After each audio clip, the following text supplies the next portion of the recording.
and then finished. Oh yeah, and then Sorry, finished go on. coming home. Um, got home, decided to go to our house, which, if you remember, we rescued like this lady and her daughter from like Hmm. something bad happening to them, Right, someone taking advantage of them. And we right. basically said, here, you guys are now our housekeepers. So take care of the house while we're gone and free room and board and all that. Well, we They can't do a come bad job. home Uh-uh. and the house is boarded up and there's a gang that's taken over it. Wow. Don't worry, they're dead. So, Well, there was. well, okay, there was. That's the blood that I'm seeing everywhere, right? The twins It, were involved. So I knew the twins were involved. when the twins are involved, this kind of stuff happens. Um, so yeah, Wright's going from person to person saying, where's my housekeeper? And when they don't answer, he shoots them, kills them, and moves on to the next person. Where's my housekeeper? well, I have to give you guys credit because there are, and I counted, there are three live ones here, including two people who are unconscious and one who you allowed to surrender, who surrendered. Okay, okay, So no, no, no. We didn't allow to surrender. Oh Oh no, no, did. overstepped his bounds. I can say this since he's not here yet. Oh no, overstepped his bounds and told him it would be okay if they surrendered. it would be And okay. what do you mean three? I thought there was only two. Three, the woman from the south that was right Yeah, next Yeah, to. the woman that's that my that's the only idiot one that I brother, wanted to survive. the woman that my idiot brother allowed to survive. Correct, yeah. So there's Then that one. Then there's then this there's the guy one that here. that guy. Oh, That's the guy who just got knocked out. Yeah, yeah. Ono did that, and then Ono is standing Now he's over. standing over the guy who tried to crawl away. He tried to crawl away, and Ono caught him, and he surrendered. So So he's right now, conscious, but the other two are unconscious. that's the latest guy you've got your bow trained on that you're demanding to know where our housekeeper is. It's Yes. basically these guys. Maybe the question should be, are you our new housekeeper? Now I already explained to the guy who surrendered that he's the new house cleaner because there's There a you go. mess in the So house they left a mouse mess in the house, and and he's going to fix it. Well, it sounds like you guys have things well under control. Thank you. Seemingly, seemingly. So I just so got a message back from Andrew. He said he'll be right here. So he's on his way. and the woman I saved because she seemed to be like in charge, and she's a caster. So I'm hoping she knows something because getting the house back clean is secondary. I want my housekeeper. Something Maybe she's at going the on the maybe side she's with at the the house. college. And yeah, if something happened to her, then these guys are once Ono gets escorted somewhere else, they're going Summary to execution for that oh for no, no, no, it's not gonna be that nice. And one of them torture and murder. one of them surviving with like missing a hand and like an ear and stuff. And we've got to have someone to spread this around that don't mess with our housekeeper. If you treat your housekeepers this well, you might find yourself with a bevy of them. Right? This place is filthy with housekeepers. We've got tons of them. They just show up. Please, Sometimes sir, they could don't we even keep ask your for money house? sometimes. They just show up and just start working. Please, sir. Well, it was a woman and her daughter, right? Yeah, we basically saved them from giving this. One of the guards or one of the corrupt guards was taking advantage of her. And so And they we were trying to get them to they were trying to get them to join up with them. right. So we Uh, aggressively ended that one mhm. because that's the only way we know how to end stuff. Yeah, it's Um, rarely a lot of it's talking. never a passive ending. Um, but yeah, so we saved her and her daughter, and Wraith and Arendar don't take kindly, if you guys have probably noticed, to like slavery or someone holding someone against their will or anything like that. Yeah, That's true. They get a little more bloodthirsty than they normally are when dealing with stuff like that. that's how Vandy is about bullies. Hmm. So yeah, so we're pretty Murderers much are all the same fine. thing. What'd you say, Gordon? I said murderers are fine, but don't bully anybody. No bullying. Don't be a bully. Uh, So if you nicely Precise. murder someone, then you're cool. Bullying's like unfair fights. You can So, shrink yeah. me down less when you get a second, please. Take what I now? don't- You can shrink Oh. me down when you get a second. I don't need to be big anymore. You got it. Let me get it over there. But yeah, so I'm definitely wanting to question her after I blindfold her and Well, yeah, so she's unconscious. You flatted oh the yeah, I falchion knocked her, the crap so out of her. you knocked the crap out of her. The other guy's unconscious because Ono booted him to the face a couple of times and he just passed out. And then there's one conscious guy who I think at the end of last time you guys tied up. Um, got some. I think Ono and Wraith sort of collaboratively tied everybody up. No, I didn't time up. Owner did. No, Ono did that. Okay, I think he's tied up. Wraith's not one to take his time tying somebody up. no, not waste time if you're going to kill him anyway. Yeah, he's not much for Yeah, that's not my thing. bindings. Subdual is not my thing. No, we do not call Wraith in when we need subdual. Wraith is like what is that? Sub slay. Yeah, that's what I thought. Subservience with blood. Gotcha. Andrew, good to see you, brother. Good to be seen. How are you? I'm well. How are you? Not bad. Good weekend so far? What? Good weekend? Oh, the best. Excellent. Wow. Excellent. What is the best weekend, Andrew? I'll take the bait. This Sense one. sarcasm there, actually. Yeah, I know, but I'm not good with sarcasm, and I found it a little interesting. Oh, well, you could get Arendar for help with that. All right. So Eric's going to be a little late, Andrew, but Okay. Well, good. We don't want to run for the questioning, and I'm going to use heavy air quotes there. Okay. Hold on. He's out in the yard playing while we go talk to these people. He's putting the kids to bed. No, he's dragging all the corpses and throwing them in the fountain for a Nice. for a bonfire later. I don't know what we're gonna do with all these. Not in the fountain. Yeah, there's a Take fair a amount of pile. dead people out here. What is like 1, 2, 3, 4, 5, 6, 7 dead people?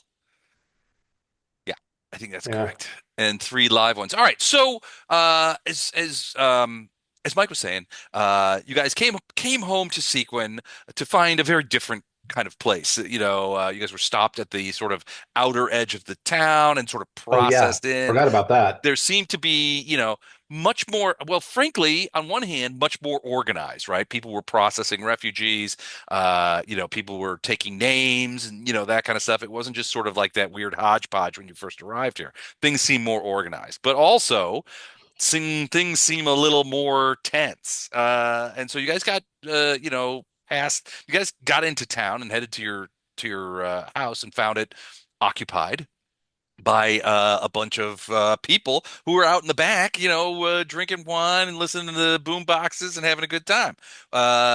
Your housekeeper and her daughter nowhere in evidence. So after a few awkward questions, the murders began. And at the end, there are 7 dead people on the ground in the courtyard and 3 live ones, 2 unconscious and one who surrendered to Ono and while conscious is bound with cords that you guys got from in the house. At this point, I ask you, what is your plan? You got 7 dead bodies in the courtyard. I mean, it's not obvious from the street, but what are you going to do with the 3? I'm taking this woman inside. Okay. So I can bind her up and then get ready to question her. Okay, everybody kind of like. And I do not want Ono in here. So Ono is definitely being charged with piling up dead bodies or doing something that's going to take him He's some taking her time to out the here. Jeffrey Epstein suite. Yes. Oh, jeez. Okay. No, not Jeffrey Epstein. This is like I don't even know. The Dr. Mengele suite. Yeah. All right. What about the other 2 guys? The one guy that's conscious, as I'm walking by him, dragging this woman by her hair. Yeah. I'm going to ask him, who is this?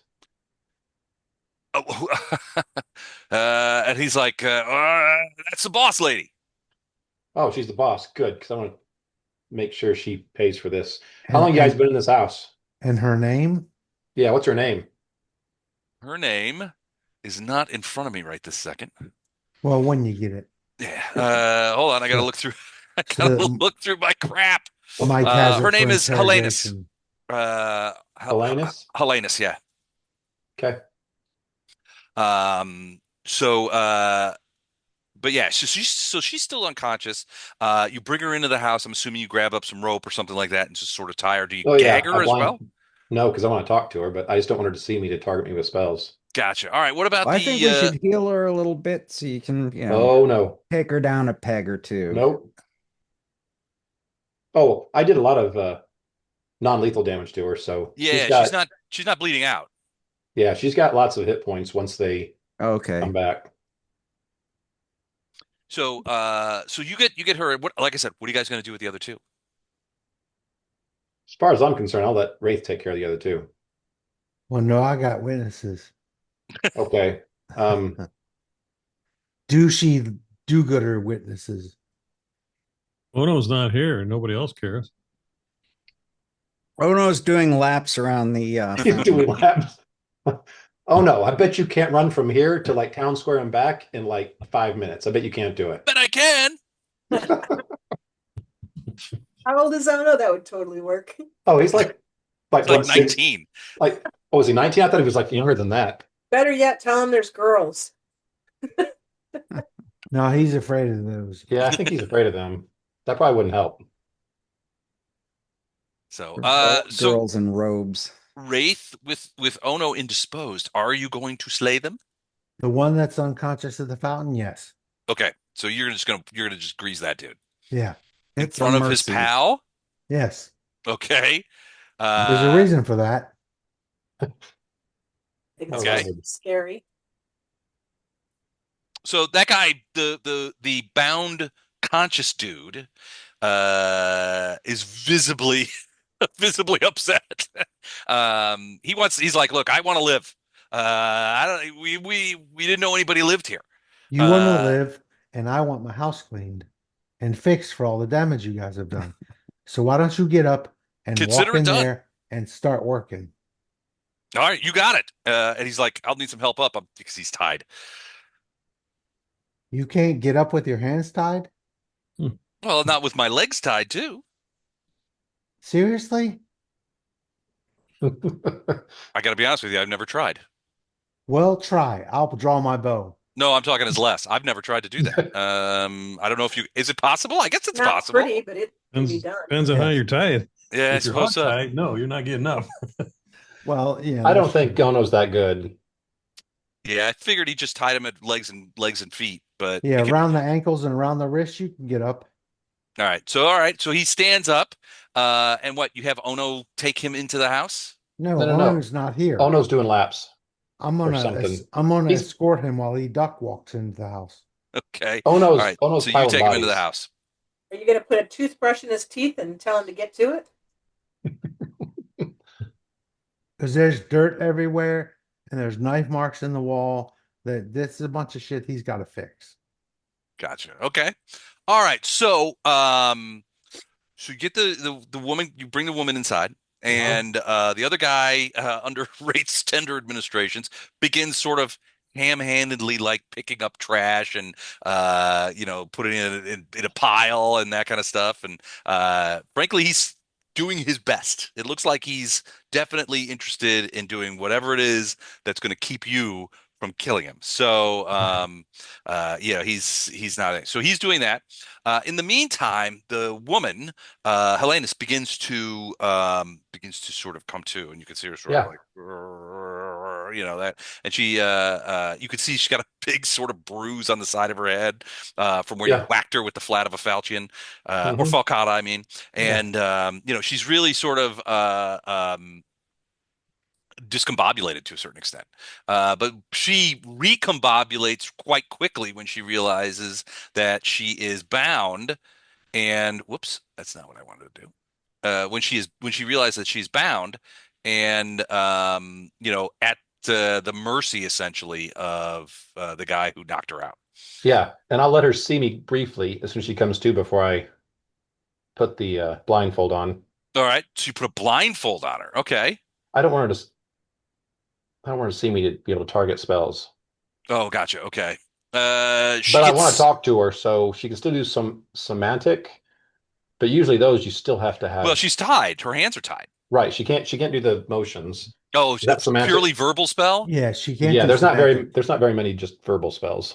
There's not, unless she has what is the one that where you can make it Is there a verbal? feat that allows you to Yeah, not the meta There's a feat that magic allows you to, that yeah. There's a allows meta you to magic get feat. rid of set. But yeah, Yeah. that's pretty rare. So Yeah. being able to do that. So she seems at first a little agitated, frightened. Once you So blind, I'm going to once you start by telling her a story. okay, okay, Say, so we own this house here in the city that we had to come to. We had to work really hard to get this house. And then we found out the whole city's in danger. So we had to go to a different kingdom to save this city. So we left our beloved housekeeper and her daughter here. And we went and saved the city and all kinds of elves. And then after all that trial and tribulation, we came back and we find you in our house. So my first question, and your life depends on these answers here. Don't mistake that. Where is my housekeeper and her daughter? My name is Robert okay. Montoya. You killed my father. And the All right. second So question all right. is, why did you guys take my house? So so she's got a blindfold on, right? So she's Yeah. sort of like staring out into space, but she is Mhm. sort of like her head sort of pointed at you because you're talking, Right. Uh-huh. and she's sort of like that. She'll say, "Well, first of all, I'll answer the second question first. It was a nice unattended home, so we decided to stay. Simple as that. There was no, to answer the first question, there was no housekeeper or anybody living here. Place was locked up. We unlocked it, and we decided to stay. My Okay. friends are fishermen. It was a nice You don't, place I'm close to sorry the to say, port. you really don't have any friends anymore.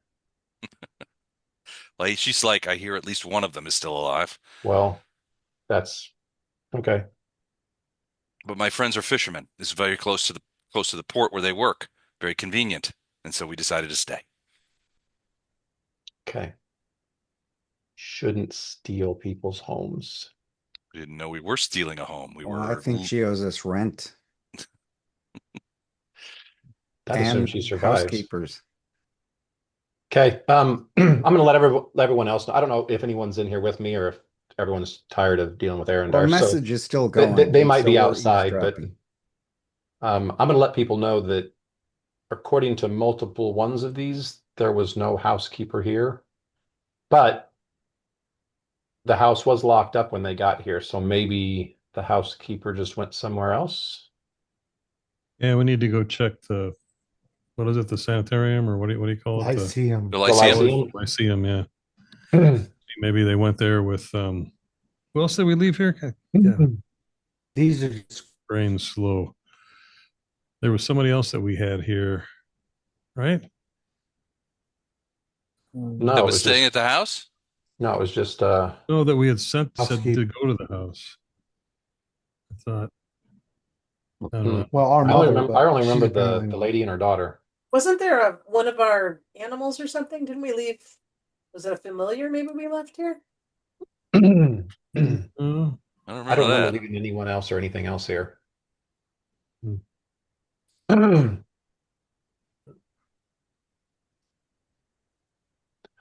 All right. So what do you, so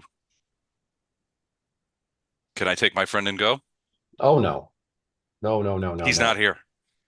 Yeah. I Exactly. knew that was coming. So here's the deal. He's trying to repair some of the stuff you did.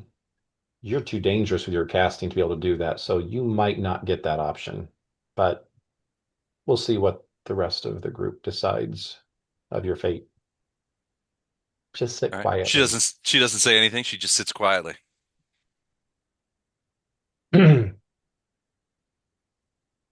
So I mean, Bondrum's going to pitch and go. I mean, can anyone detect whether this chick is lying or not?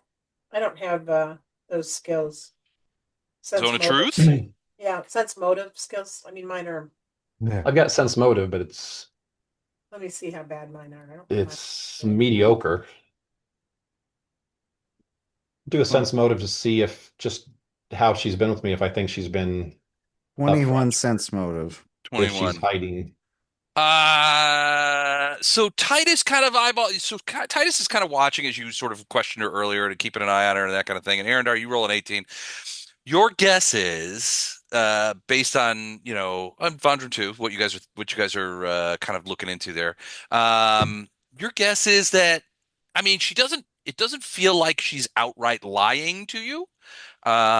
Certainly the idea that the guys that were in the back were fishermen and they chose this place because it's close to the bay seems a bit ludicrous. But I mean, beyond that, the parts about the housekeeper and stuff like that and why they decided to live here, she's she seems very matter of fact and straightforward, but she's certainly not expounding on the topic at all. Right. She's answering the questions that you ask. Yep. And otherwise, she's very much keeping her trap shut. Spill the beans. Tell us what you know.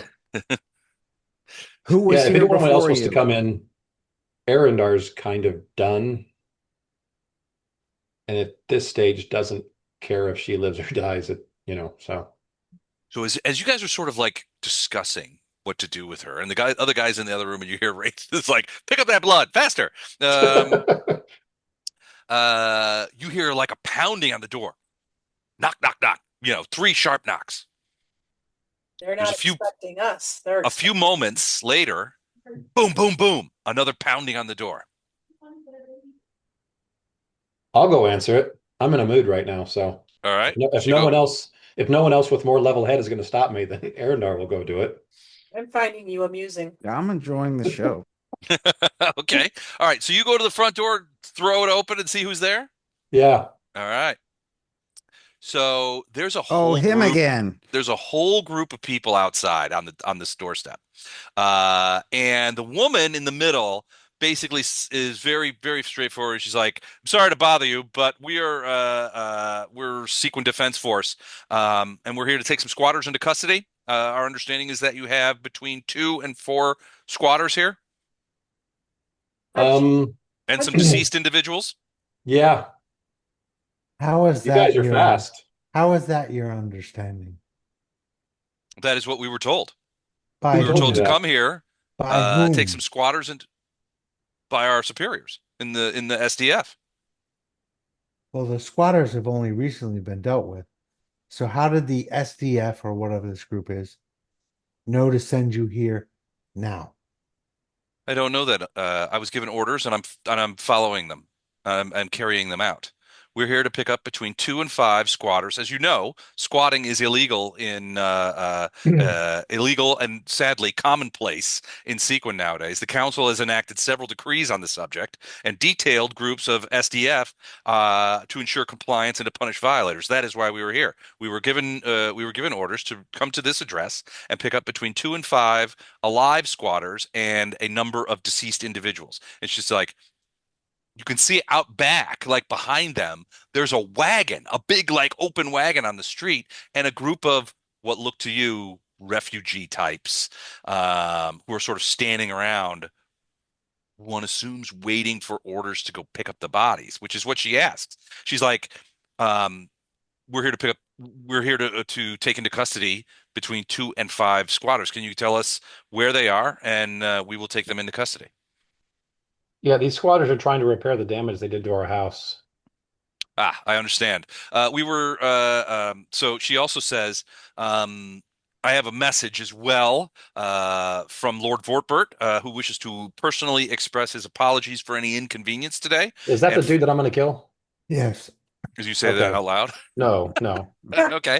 And further I'm- says he would. I might say it in twin speak to Bondrum says it too. Is that the dude you're going to kill? is that the dude you're Yeah, gonna everybody's kill? like looking around. What? So basically, she says, "Look, Lord Verpert, we have a message for you as well. Lord Verpert wishes to personally express his apologies for any inconvenience, and further says he would like to reimburse you for the cost of any prospective damage done and the repairs." And she sort of turns back and waves one of the guys over, and he brings like a sack, and she's like, "Give that to them." And he hands you, Arendar, the sack, and you can feel the weight of it. It's You think White it's full of Castle. coins That's all copper, isn't it? and a crave case. The grave case. No, it's not. It's not full of copper. If you look in there, it's full of silver. All A couple of. right. In the meantime, I have my. So She looks at you. She's like, I have my orders. I tell Um, him, come here. I think there's one or two left. And I start walking through the house. Okay, so she directs the men and dwarves in the leather armor and that stuff, and they come through the house and they pick up I both the woman. unblindfold her and say, Okay, it's your lucky day. Here's your uh, saviors. well, she doesn't say anything, and she certainly doesn't. She says nothing. You you could tell those three of you that did sense motives. You could tell that she's very much trying to suppress Yeah. any emotional So view on her face. So I'm you're not gonna sure if she's happy or sad right now. I'm gonna tell the guys that are picking her up, it's like she's a caster, so you need to be extra careful. That's why I had the blindfold on her. The You woman in the might want front kind of looks at the thing. you And she's might like, want to gag her. "We're aware of it. We will take every precaution. Thank you for your concern, however." So she's like, the guy who was cleaning the house, working on the house with Wraith, when he gets taken into custody, his eyes are like saucers. He doesn't say anything either. She doesn't say anything, but she walks out. They give you the bag and basically take these guys into custody. It takes just a couple of minutes, but the she tells the guys, she's and the deceased, are they in the my They're understanding in is the that they are back. in the back. Yes. So she Okay, says they're in the back. in twin speak, I'm gonna tell Wraith. Wraith, I want to make sure these guys are above board. Can you sneak out and then just follow where they take these live two people and make sure they're going to some official jail and they're not just being broken out by, someone who's impersonating the city guard. Done. Okay. So the refugee types with the wagon, they whirl that wagon around to the back courtyard of your house. And Wraith, I'm assuming you're watching them from some sort of Yeah. enshadowed position. I'm gonna Uh, go outside and just disappear okay, into gotcha. the hedge, whatever, so I can keep an eye on them. There's a guy in that hedge. No, and so you see these guys, and they seem to be working pretty hard. They come and they pick and with all due alacrity, they pick up all of the dead bodies. They throw them in the back of that wagon, and then they begin sort of taking off. Those of you who are in front watching this, so these guys on screen take the one guy and the woman into custody, and they have shackles. And they put shackles on both of them, and they actually they have so there's like a weird sort of like gag that they have for the spellcasters, although they don't put it on. As they're sort of leaving your house, you see that the spellcaster and the woman who's in charge of this little squad are sort of talking. And give me whoever's watching, give me a quick perception check. Wow. Okay. 32. And Yeah. 34 for Arendar. So the guys, the brothers are pretty good at this. All right. So Titus not too bad at perception too. All right. So those of you, We're a perceptive bunch. Poe, not so much. But so those of you who are looking out front, you see the two women, the spellcaster that was squatting here, and the woman who's taken into her custody. They're talking, and at some point, you can see, you can't hear what they're saying, but at some point, the spellcaster woman they both stop. They're about halfway, and the guards are sort of around them, and they're leaving. And they stop, and the two women are sort of looking at each other. And the spellcaster woman says something, and it looks like she smiles afterward, at which point the SDF leader very quickly slaps her hard across the face. She did not expect that. And you can see that she's shocked by this sort of like this action. Then the woman sort of walks away from the spellcaster, and the other guys sort of like frog march her as they begin moving down the street towards wherever they're going. Wraith, as you follow the guys in the wagon, they sort of Stealth. these guys, gotcha. These guys sort of meet the wagon sort of on the other side of your house. And they kind of like begin going northward in the city. So it's like this. So your guys' house is here. See this blue circle? Yeah. Yep. That's you guys. So they begin moving, I would say northward. It's more like southward. They're moving into this area down in that direction, sort of towards the, I guess for lack of a better term. So they're moving sort of in, let's see if I can do this properly. And they're moving through the streets, so it's kind of like obvious, but they're moving in sort of this direction, towards the where the refugees are all sorted. Do you want to follow them until? Yeah, I'm gonna follow him. Okay, so With you follow stealth. them. It takes a while, and they're I think so. A couple of things you notice is that neither of the prisoners are released from their manacles, and in fact, the woman prisoner who at first seemed to be like, okay, I'm free now. She seems even more frightened than the other guy at this point. I don't know what was said and that occurred with that slap across the face, but shit changed. With that, she seems very uncomfortable. Sort of walking alongside that wagon. They continue into the refugee area, which, as you know, is more organized and everything now. All And right. there are like large tents and administrative tents and things like that. And they end up parking the wagon. So they end up splitting up. The wagon guys continue south along the roads. It looks like they're probably taking those guys down to the southern docks because a lot of times people talk about the bodies get sort of like put out in the river, Mhm. especially if they're not anybody's property. But the group stops in front of a large sort of white linen pavilion that is, it's not open, it's covered. There are guards around it, all sort of dressed similarly to the people that came to the thing. The woman comes up to the guards, says a few words to him, points at the two prisoners, and the guards essentially let him in. This big pavilion tent is probably maybe 80 feet long and another 40 feet wide. So it's big, but it's walled. It's got canvas walls around it. And they go in and they don't come back out, at least while you're watching. All right. So at some point I'll go back Okay. and let everybody, but let Arendar know. The prisoners, the live prisoners were taken to a tent, blah blah blah, and the dead ones were taken what appears to be To the dock. to the south docks to be Gotcha. probably disposed of. Mhm. Makes That's sense. what you think. Now, this big pavilion that he describes, you recognize it, or at least the image of it. Sort of in the central area of the refugee area are several large pavilions, all sort of clustered together, which seems to be something like a headquarters, administrative center, that kind of stuff. Now, there are refugees in and out of there. There are a lot of these guard types, that are kind of, back and forth. But it does look like that for whatever reason, they took these people to that place. Okay.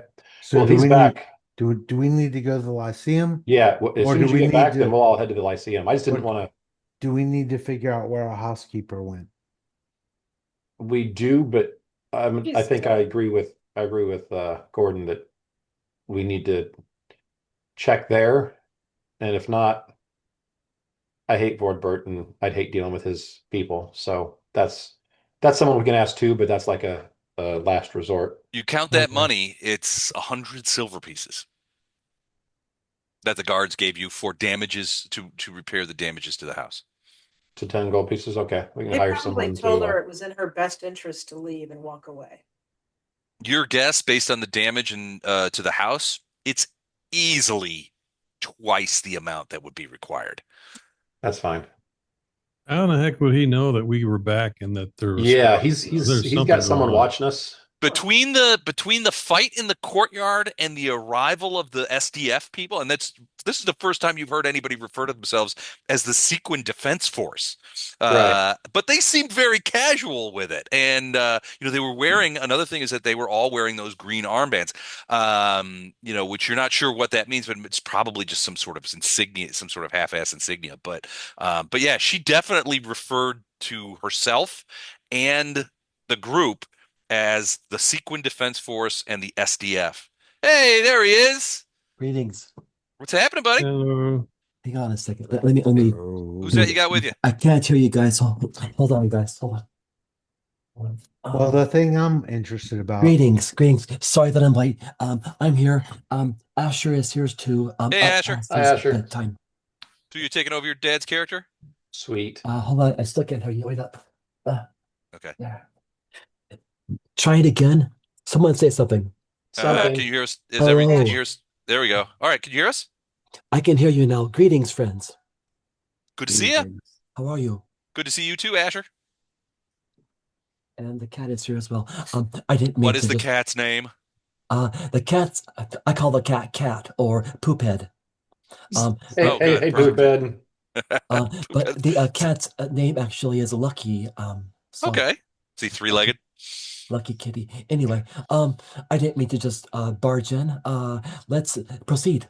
You got it. Okay. So, Chuck, you were saying something. Yeah, the thing that strikes me is that not only did they know that Yeah, they there knew were, very fast. they knew how many squatters were still alive, how many were dead. I mean, they had stuff that it was like knowledge of as if they were here.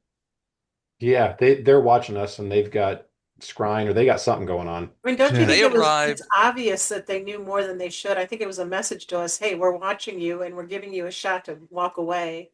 I mean, that's all just, they're giving us the option to see what we're going to do, see if we're going to be a problem or not. So they arrived about 30 minutes after the end of the fight. Right.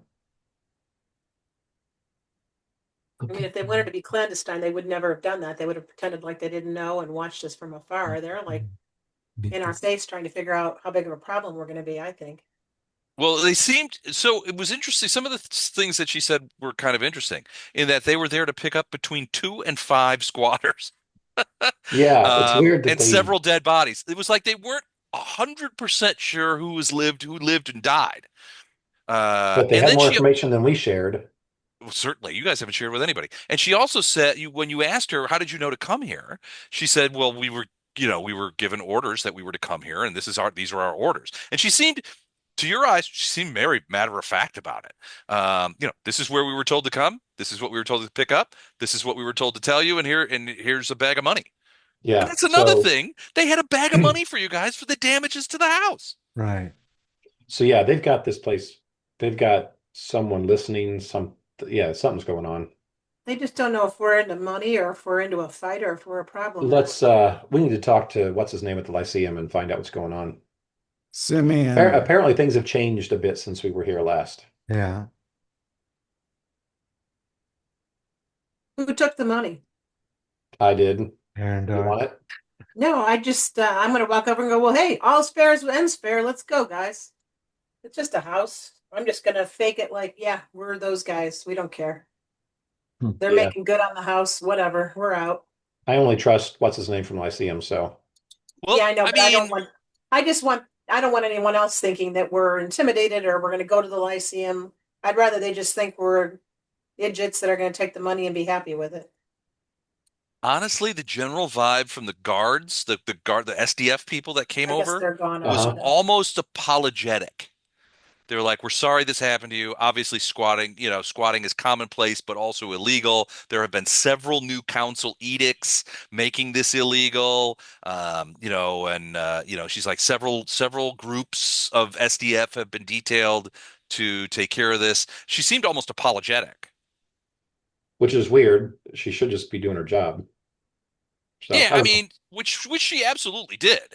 Right. But She probably doesn't know. She's just like she said. I am curious. I am curious to know what she said to her that made her slap her. So if I see her again, I'm going to ask that.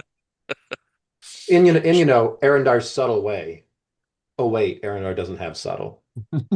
Well, another interesting thing is that it was obvious that the woman in the middle was in charge. She, as far as you could see, did not have any weapons on her. But there was at no point did you see any of these armed men and dwarves. Uh, I mean, at no point did they question her orders. Did they do anything but exactly what she said, including the refugees with the Well, on the bring out your dead wagon. she's Probably a obviously got cast. rank, or she might be a scary caster or something Yeah, like she's a that. So, caster.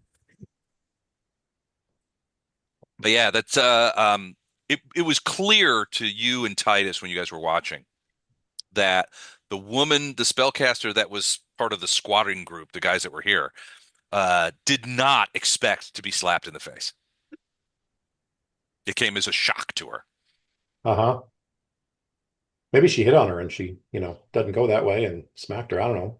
Maybe she tried to show that she was a friend, and she was trying to put her back in line and make it appear that she's just a prisoner and get her Right. in trouble. Well, they had stopped, so it was like sort of like three-quarters of the way out to the street. They had been, so they were walking side by side, and then they sort of stopped and faced each other. The woman who's in charge, the SDF woman, didn't say anything. The woman who was the spellcaster that you guys caught said Hmm. something and then smiled, at which point the SDF woman slapped her hard across the face. Hmm. And then the SDF woman sort of went away back out to the street, headed towards the street to meet up with the corpse wagon, whereas a couple of guards sort of flanked the spellcasting woman, put her gag Hmm. in, and then kept her Yeah. moving. I'm curious what happened there, but like I said, first things first, we need to head to the Lyceum. Okay, so is that what you do? Head through the Lyceum? Yeah. Okay, so it's the same day that you guys arrived. It's now edging into late afternoon, and frankly, Sequin looks better than it did when you guys left, right? So when you guys That's not saying left, much. It was still waterlogged when we it was left. still waterlogged. There's still, I mean, you can still see there are areas that are damaged, in the boat basin that you guys are familiar with. Hold on, let me go back here. So there's a couple of things that you guys notice. So in the boat basin here, so you guys are sort of walking around. The Lyceum is this big yellow circle over here, and you guys are headed that way. But the easiest way is to just sort of walk around the boat basin. And as you do, you see a lot of things happening.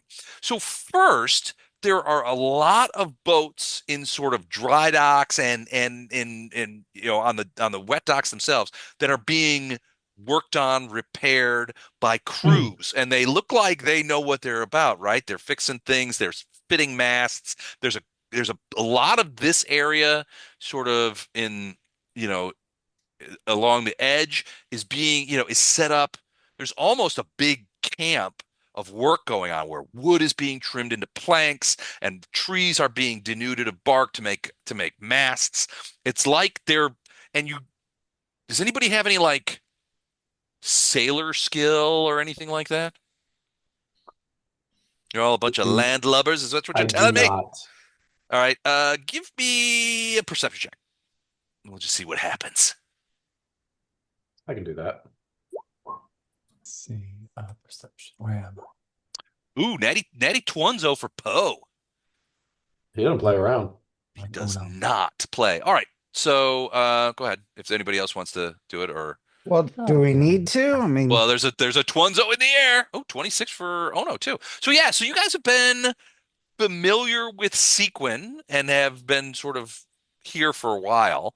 And a lot of you, I mean, you're not sailors because you come from Gate Pass, so you're not really sure. But it looks like not only are boats being repaired, but it looks like new boats are being made. And these are different from some of the, so fishing boats that go out into the river, they have keels. They're more boatly, for lack of a better term. But these boats that are being made are flat bottomed and large, flat bottomed with shallow draw boats. These look like maybe cargo boats as opposed to fishing boats. Although there's a lot of fishing boats being like repaired and stuff like that as well. like boats that would go up shallow rivers or boats that are ocean bound? Like shallow rivers, like that would go, so the river that you guys are on is large and deep. So a lot of the fishing boats that work the river are keeled. They have keels so that they have stability because it can get pretty rough out on the river because it's so big. Think like the Mississippi or the Missouri, right? You could easily go out there with a boat that has a pretty significant keel because it's so deep in the middle, right? You have to stay to the Mhm. middle of the channels, but if you were going fishing on the Mississippi, you could easily get out there. These are more shallow water boats. So the flat bottoms, they'll have less of a draw. They won't go as deep in the water. They probably only will sink maybe a couple of feet.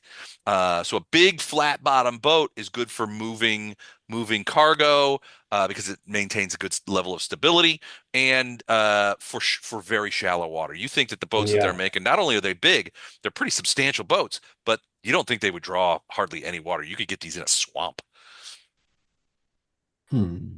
Which there is a fair amount of swamp to the west of Seaquen. You guys came through it. Remember there was Yep. that one place. You bought a boat there. You fought the hags. So there's a fair amount of swamp there. So maybe they're talking about doing some trading or moving some troops through there. You see, but yeah, there's a lot of activity in the boat basin that's being, and you're seeing more fishing activity, right? It seems to be, guess for lack of a better term, it seems to be much more coordinated. Like it's late afternoon, so the boats are coming back in. You see groups of people who are waiting for those boats to come back in so that they can help to get the fish out. There's tables with people who are ready with knives to cut the fish and pack it. Barrels of salt just waiting right there to process the fish. They've really sort of organized pretty significantly, much more organized about this kind of stuff than What's you the would remember from population in before. this town? Like what type of Well, so humanoids? the original population was only a couple, maybe 2,500 to 3,000 people, which is a pretty substantive fishing village. Let's say probably closer to 5,000 people, right? They had a town council, a lot of, so Is it made Sequin up of what kind of humanoids is it made up of? What's the mostly dwarves and humans, but there are also some elves, half elves. There are also hobbits, little smatterings of those. No demi-human, no humanoids or anything like that. But mostly dwarves and humans. I think we should go I'm going to just talk to my peers and say I think we should go grab a couple drinks at the local bar and just see what's been happening while we're gone, where the sailors are all hanging out. Okay. See if we can't get some information about what's doing now because things have changed. I'm cool with that, but I want to start with the Lyceum. All right. You guys make your way over to the Lyceum. Sure. All right. So you're recognized. So as you approach the Lyceum, one thing stands out is that the gates. So the Lyceum, as you will recall, is almost like a walled city within a city. Yeah. And it has a wall around it, right? And the wall ostensibly is ornamental for lack of a better term. It's, at first glance, it doesn't look like it's a defensive palisade because this is a Hmm. school, right? This is the school. But those of you with martial abilities would recognize very quickly it's very much a functional defensive wall. It's got the right height, it's the right thickness, and while it would not stand against concerted effort, it certainly would stop the average dickhead. Um, One thing you notice as you come up is that the gates, which historically, when you guys are there, have always been open, are now closed, and there are guards in the sequin garb. So these are sequin guards. They're not Sequin Defense Force guys. No green, no green armbands or anything like that. And they're wearing the tabard of the Lyceum itself, the colors of the school. Okay. And when they see you, Do you recognize any of them as we walk up? you think you've probably seen a couple of them before. Hmm. They certainly seem to recognize you guys. In fact, as you approach, one guy leans over, starts talking to another thing, and they begin opening the gates. And that same guy who leaned over and talked to him comes forward and he says, he calls you out by your names. He's like, welcome back to back to Seaquen, back to the Lyceum. I trust that your mission went well. About as well as it can go. Nothing more can be expected. Please, Professor Simeon has been anxiously awaiting your return. I will escort you to him now. And Okay. the gates open and they escort you in. You cross, so it's a campus, right? That's surrounded by a wall. So you're escorted to the main sort of building and you could see a couple of things. One, they've really sort of like outside, inside they've really sort of organized. You see more guards, and Hmm. definitely it divided up into like three-man patrols, who are going hither and yon in between the buildings and that kind of stuff and taking care of things. You also see that probably half of those patrols are accompanied by either one or two people, which those of you who are spellcasters, and especially Vondram, who was actually attended the Lyceum and got your Hmm. schooling, if I recall correctly, No, correct, I was at Vondram? Gobble. I was at Gobble Oh, School. you were at Gobble. So, Titus, maybe you went to school here as well. It's certainly possible. Whoever, it's possible that one or more of you have gone to school here. You will see that these are probably students, from school students who are accompanying the patrols, and they look like they're accompanying them on their rounds or on their errands or whatever. So not only have they upgunned their defensive forces, but they've added the element of arcane magicians to it. Um, so it seems like you're ushered into the building quite quickly and taken directly upstairs to the upper levels where Simeon's offices are. And very quickly, you're ushered in a room and says, Professor Simeon will be in here momentarily. And it's Okay. really momentarily. It's only a minute or two. And then suddenly Simeon comes coming Actually, in. before the guards take off, Hmm. I'm going to take that bag that we were given for the house with all the Okay. silver in it, Hmm. and I'm going to tell him, "Great job, you guys are doing a heck of a job. Here, go share this with your guys after you get off work." He kind of So it's looks just at a it. He's bag of like, silver. he looks at he opens up the bag of silver. He's like, Sir, um, and he sort of hands it back to you. He's like, I apologize, but I cannot accept this as this gratuity. Our duty is to the Lyceum, and as long as Professor Simeon says that you are welcome here, then you will continue to be welcome here. We are simply doing our duty. I cannot accept this. And he Mm, hands it back to you. wow. I just didn't want the bag of silver, so okay. All right. Well, Simeon, so they escort you into what's like a pretty big conference room. And very soon, Simeon comes, brushing. He's like, You're back. Welcome back. I'm so glad to see you guys. Welcome. And he, comes over and shakes hands and that kind of stuff. He's like, Balin passed through here recently, and told us of what transpired in Bresk and beyond. And he's like, Please sit, and he sends people out for food and drink because it's nearing dinner time and that kind of stuff. He's like, I want to hear everything. But it sounds like from what Balin said, there was a lot of things down. You guys were instrumental in that, although the danger of the Sargavans in the south still exists. Can you give me any more information about what's going on? We don't know that much. And he's actually like, look, I should probably bring in, my, our defensive coordinator, who is Kiernan. So you'll remember him. He's the like older dwarf, gray bearded dwarf who comes in, and he's Kiernan has been coordinating our defenses here at the Lyceum. He should probably hear this too. And sends a messenger to go bring him as well. But he's like, I want to hear everything. What has been happening? He stole our Hmm. housekeeper. That's all we remember. They Yeah, stole our housekeeper. You guys are about this house. He's like, so he's like, what happened? Somebody has been living in your house? yeah. Our housekeepers are gone, Okay. and a bunch of thugs moved in. He's like, that's I'm not more what I wor- meant about telling me what happened to you guys because I right, was interested in the Bandu Hill stuff. But this is also right. concerning. So he gets a sort of look on his face. He goes like, well, He goes, I guess you guys, he goes, I didn't know about this. If I had known about that somebody was living in your abode, I would have had something done with it, but done about it. But I didn't know. And frankly, I didn't even think to look while you were gone. But he's like, as you can imagine, as you've probably seen, things have changed here. Yeah. And he's like, look, this is essentially a lot of what's been going on.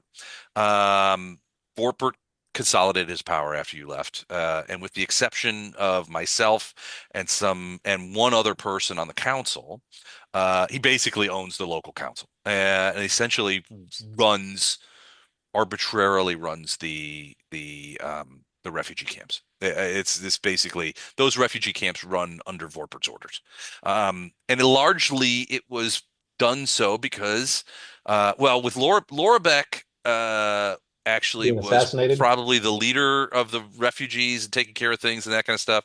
Once that power Well, vacuum sort once of he opened up, assassinated her, yeah. yeah, well, yeah. I mean, so he's basically taken over and done that. Further, he's formed he's taken a lot of the refugees and a fair amount of people from town too, locals, and he's formed essentially two sets of groups. One of them are guerrilla warfare experts, and he's been sending them out into the areas to the south, and try and harass the Sargovans. Essentially, he's like, they're at best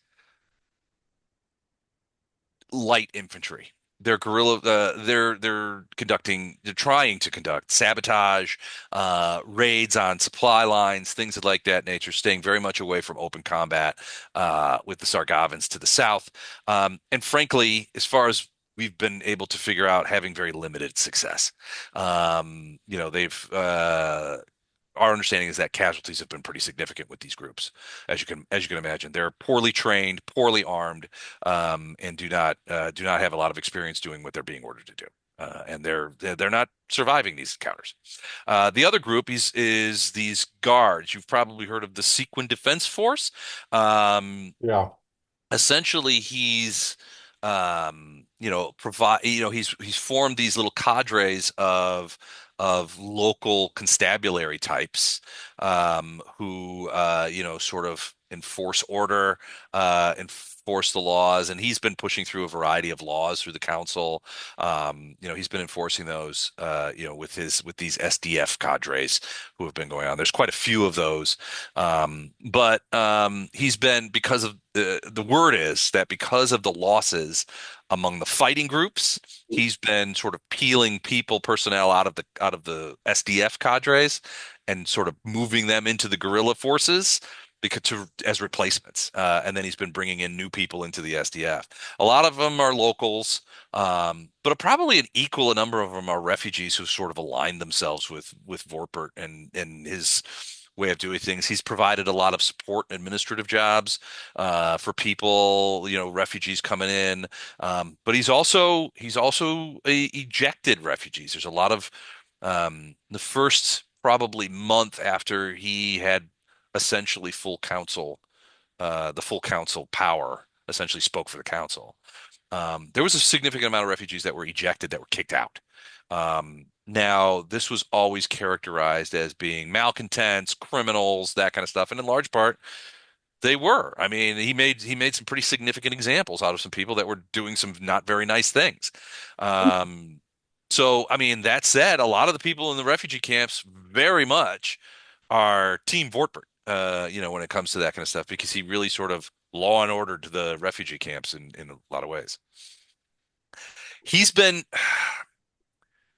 he's also been giving people jobs. So, which is interesting because, frankly, I'm not an economist, but we don't know where the money's coming from. Vorpert has a pretty significant. We estimate that Vorpert has a pretty significant personal fortune, right? And but he's been covering a pretty, well, I would say, on an individual level, a modest payroll, but he is paying a lot of people a modest amount of money, and we don't have any idea where he's getting that money. Hmm. So we don't think that it could be his personal wealth. Although he's been paying people for over a month now. You know, almost, frankly, it's a ton of people. It's probably 50%, or maybe, well, probably not. 30 to 40% of the total refugee population is in some way or another taking coin from Vortberg, either as an SDF member or as administrative support or just as a workers. He's been organizing a lot of workers, dock workers, carpenters, anybody who has skills, and he's been putting them together in cadres to things done. Frankly, I I hate to admit it because I don't like the man, but he's been getting a lot done. And you know, people are really sort of and he claims a lot of success. He's always, you know, he's always talking about, and you know, how his guerrilla platoons have done, you know, managed this success or that success. What we see is that these platoons come back with far fewer men than they went out with. Well, that lightens his payroll.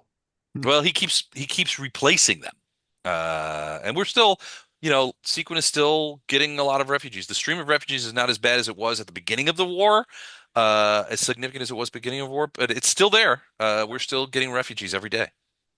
Speaking of refugees, where's our mom? Oh, so he's like, I have her here in the Lyceum. So, he's like, I've given her some rooms in one of the buildings of the Lyceum. She's being well cared for. I've seen to it that she's, you know, got everything that she needs until your return. I'm certain that she would welcome seeing you as soon as possible. That's who I You was the trying to man. remember. Your mom. She's the one that didn't we tell her to go to the house originally? Well, no, when we left, she still was in Gate Pass. We were communicating with Simeon, and he was trying to get her, Hmm. basically He make actually, arrangements to get her into Sequin. Actually, he goes, you know, the Gate Pass has been under essentially martial law Hmm. since it's been taken over. But the conduits that we've been using, that we used to get your mom out of Sequin, or out of Gate Pass, we're continuing to use those to get malcontents, arcane casters, you know, people out of Gate Pass who are in danger, getting them out of there and bringing them to Sequence. So the Okay. process that we developed to get your mom out, we're continuing to use that process to get people out Okay. of Gate Much Pass. appreciated. Yeah. So that's what Vortberg's been up to. He's like, here at the Lyceum, we've been consolidating our own military strength. We've always had our own guard, and we've expanded that. It's obviously arcane focused, but we've got about two platoons full of soldiers, which is about 50 guys, plus about another dozen officers leading all the way up to Kiernan, who's coordinating all those efforts. It's not an army. But they're skilled, and they've been, you know, we've augmented them with students who have volunteered to be on the defense. Right now, we have no reason. He also says we've also been storing up food, ammunition for the crossbows. We've been shoring up our walls. You saw the gates. Um, but honestly, we've mostly been left alone by Vortberg. He has, well, he has asked us, requested, a certain number of healing potions to be delivered to him every week, and so we have a series of young mages and clerics who are making those for him. Um, as long so far insofar that he has gotten his requested amount of potions, and he hasn't increased the request. It's like he'll say something that's like 20 potions a week, you know, that Vortbert is asking for. As long as we deliver, he has not bothered with the Lyceum, even though I am absolutely certain that he is aware of the defensive changes that we have made here. But he hasn't said anything about it to me personally in council. He has not sent any representatives here other than those that he sends to pick up the potion tally, the potion tax every week. Hmm. And frankly, the potion tax is not so onerous. Right. Frankly, you know, we could with some difficulty probably provide double that without you know, Yeah, don't say that stressing. out loud. He's like, I absolutely won't. But you know, his requests have been modest. And so we are fulfilling them without complaint. And so that's kind of where we stand right now. He says, but he he says we do have some things to discuss. Do you want to go and visit your mom first and then come back and we'll have dinner and talk about these things? There's a couple of people that I want you to meet. I'm sure Arendar and Wraith would say yes, but for the sake of gaming, Hmm. let's do it later. Okay. All right. So basically, he says, look, while you've been gone, outside of Seaquen, a lot of things have been happening. It's been 4 months since the war has sort of erupted, and the spring thaw is now happening, right? So you're not sure what's happening at the Elite Pass right now, but you're hoping that Lord Is and the dwarves have been able to sort of deal with it. Um,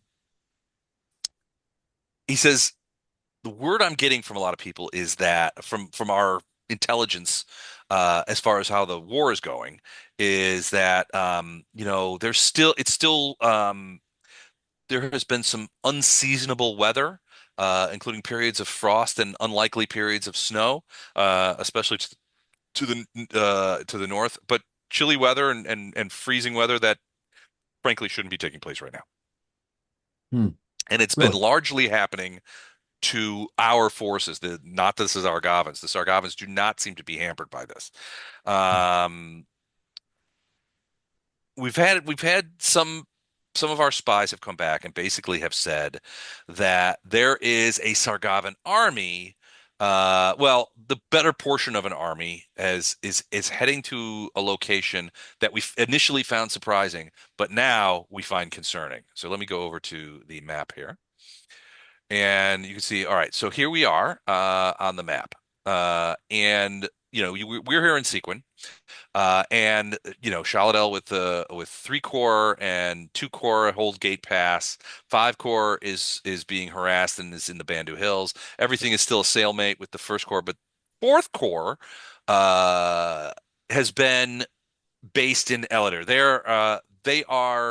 Um, they are the home guard.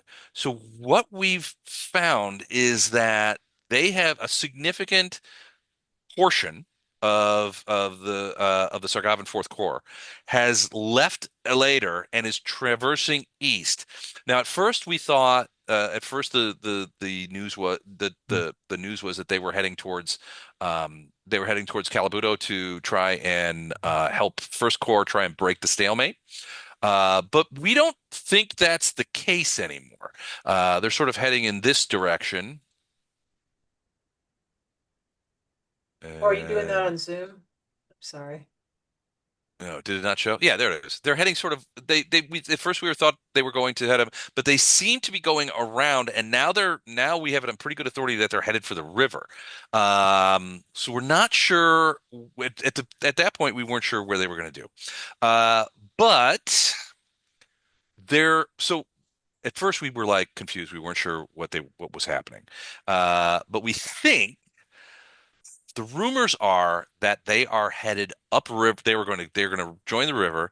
They're going to take boats and they're going to go up the river to a place that we think that they are heading toward a town called Eresh. And the thing and it's upriver and it's right about here. Can You you guys do see that that? again? Which are you on your map or the main one? The You should be able to see both. I'm going back and forth between the Zoom one and the. It'll show Can up you on the Zoom one. Oops, now I did okay, something stupid. I missed it on the Zoom one. I'm sorry. Can you do it again, please? Yeah, it's right here. See that white circle? Oh, there it is. Okay, Yeah, gotcha. that is the town of Eresh. Okay. Okay. So the town of Eresh itself is not in itself all that interesting. It's a little river town, very small. But what exists there is a place called the Monastery of Two Winds. And that monastery is the home of two brothers, which we'll talk about in a minute. But that monastery is the home of two brothers. We're not sure that that's the target. What we think might be the target is a castle. There's So what? this is a castle. This place is called Castle Corstal, and it is just a little ways upriver from Eresh, about 22 miles upriver from Eresh. Now, here's the thing about that. So let me get to the flavor text. So first thing he says is, let me tell you about the Monastery of Two Winds, right? So about 50 years ago, the guy in charge of Sargava was a guy named Dracus Coldtongue. You've probably heard his name before. You certainly remember him. His his grandson is actually Major Coldtongue, who is the garrison commander at Elater for Fourth Corps. We don't know that Major Coldtongue is with the elements of Fourth Corps that are heading towards the river. But 50 years ago, when Dracus Coldtongue ran Sargava, um, he tried a similar thing to what was going. He tried to take over certain portions of Sargava. He tried to break through, ensuring that his rule would never be challenged. Now, this is 50 years ago, long before you guys were ever born. But and he went through, and there was a period where he was going through a lot of the villages and the Mwangi people who lived in the plains, and burning villages and basically doing things that Sargavans like to do. One of those villages, uh, at one point, two brothers lived in one of those villages. Um, one brother is called Longinus, and the other brother was called Pylus. Um, Longinus was one of the brothers. He always came to believe that while individual death in war is tragic, nothing can truly ever be destroyed. Souls are reach their reward in the afterlife, and life ultimately endures. And he used to espouse the idea of like the gentle west wind. He espoused a philosophy of ascetic detachment, seeking to avoid or endure threats rather than defeat them. But his brother, on the other hand, had lost many people close to him, Pylus, and he developed an opposing philosophy about swift surprise attacks, either as retribution or to preemptively to ensure that no one was ever powerful enough to threaten innocent people. Like the east wind, that's fierce here. He espoused concealing one's power, striking without warning, and but at the time when that blow can be most devastating. And oh no, you recognize this kind of philosophical discussion from your own monkish training. Pylus always had been in love with riddles and puzzles. So when he and his brother were planning to create a monastery to share their new enlightenment, he convinced his brother that they should both change, that they changed from their original names and became Longinus and Pylus. And he saw this as moving away from the life that they had previously had. Um, their monastery was built there, the Monastery of the Two Winds, with Longinus embracing the ideals of the West Wind and Pylus embracing the ideas of the East Wind. They were born only 2 years apart, but to the extent that we are aware, Longinus and Pylus are still alive at the monastery. People who've been there and who we've talked to basically say Longinus is now an old man. It's been 50 years since he was a youth, and his face he usually keeps his face between behind a white mask. He wears a white mask to hide his features. His voice is rasping and wheezy, and he uses his words sparingly, if at all. On the other hand, Pylus has aged very well. He appears to be a healthy man in his early 40s. He has dark hair, only barely touched by gray. But the difference is no one has seen Longinus's face. So it's possible he's only playing the part of an old man. Been some suggestion that that's the case. Maybe they have elvish blood. We don't know. Which would account for their longevity. Anyway, that's the story of those two guys. So why is this important? At this point, he's like, I'm going to turn it over to Kieran to talk about some of this stuff. So Kieran basically says, look, things are going, from a military standpoint, things are going well for now. We're still alive. Our agents are doing their best, not only to get information, but to gain allies. But it's possible that all this trouble we've gone through might be moot. So Kieran pulls out a scroll case. He pulls out a big map, which you're kind of looking at. He points out the locations. We know that these things are happening. We've got sending spells with our spies. By you with your work, it looks like that the Fifth Corps is stalled in the Elite Pass. At least that's the latest we've heard. There are things. So we suspect that elements of four core are headed downriver to Castle Corstal. Once we were alerted to that, we were like, well, what is so special about this? Well, we came to a very unnerving conclusion. We suspect that the torch of the burning sky is in Castle Corstal. Hmm. And they're like, torch of a burning sky, what is that? And he's like, well, we don't really know.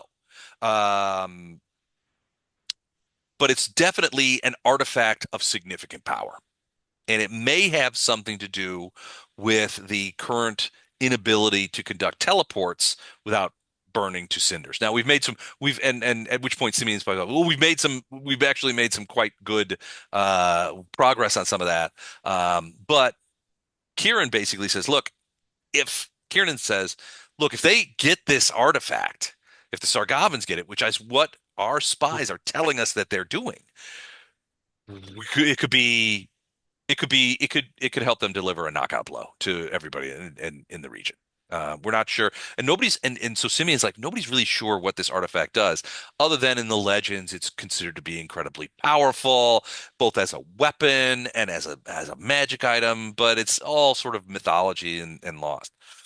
Um, you know, we sent after you guys left, we sent people to go check these things out. And we think that that's where they're going. And that monastery of Two Winds is only about 22 miles from the castle. Now, the castle has is surrounded by a giant cloud of fire, some sort of curse. No one lives there, but the cloud of fire supposedly protects the torch of the burning sky from being absconded with. But if the Sargavans get there, the Sargavans have a significant amount of power, and so other things have happened that might have enhanced their power. And one of those things is that if you look on the west side of the map, you can see that a flotilla from Cheliax has arrived in Desperation Bay and essentially closed it off from any other traffic.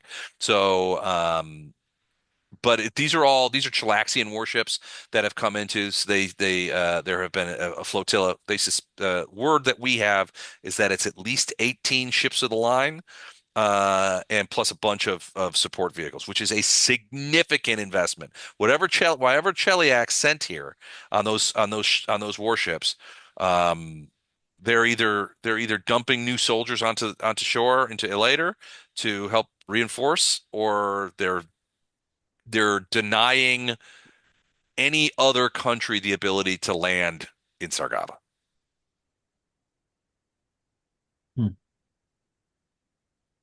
So are we? So we're not finding friends from outside. Huh? Is the name Longinus sounds very familiar? Would Titus recognize it? Take a knowledge check. Knowledge Greek and Christian mythology. Well, it's just the name they have in the book, but I don't know. Knowledge local. I don't have that. Knowledge religion seems more Okay. apropos anyway. Yeah, try that. 14 knowledge religion. Yeah, I mean, it's possible that in your studies, you heard this name, Longinus, although, other than what, Simeon has just sort of related to you about these two brother monks that formed this monastery. You don't know anything other specifically about him. Like that he didn't stick a spear in somebody of prominence or something like that. No, no, not in the in the context of this particular module. Just Um, curious. yep, no, I got you. So at that point, there's a knock on the door, and Simeon's like, "Come in," and at which point, one person that that you recognize, and another person that you don't recognize come walking in.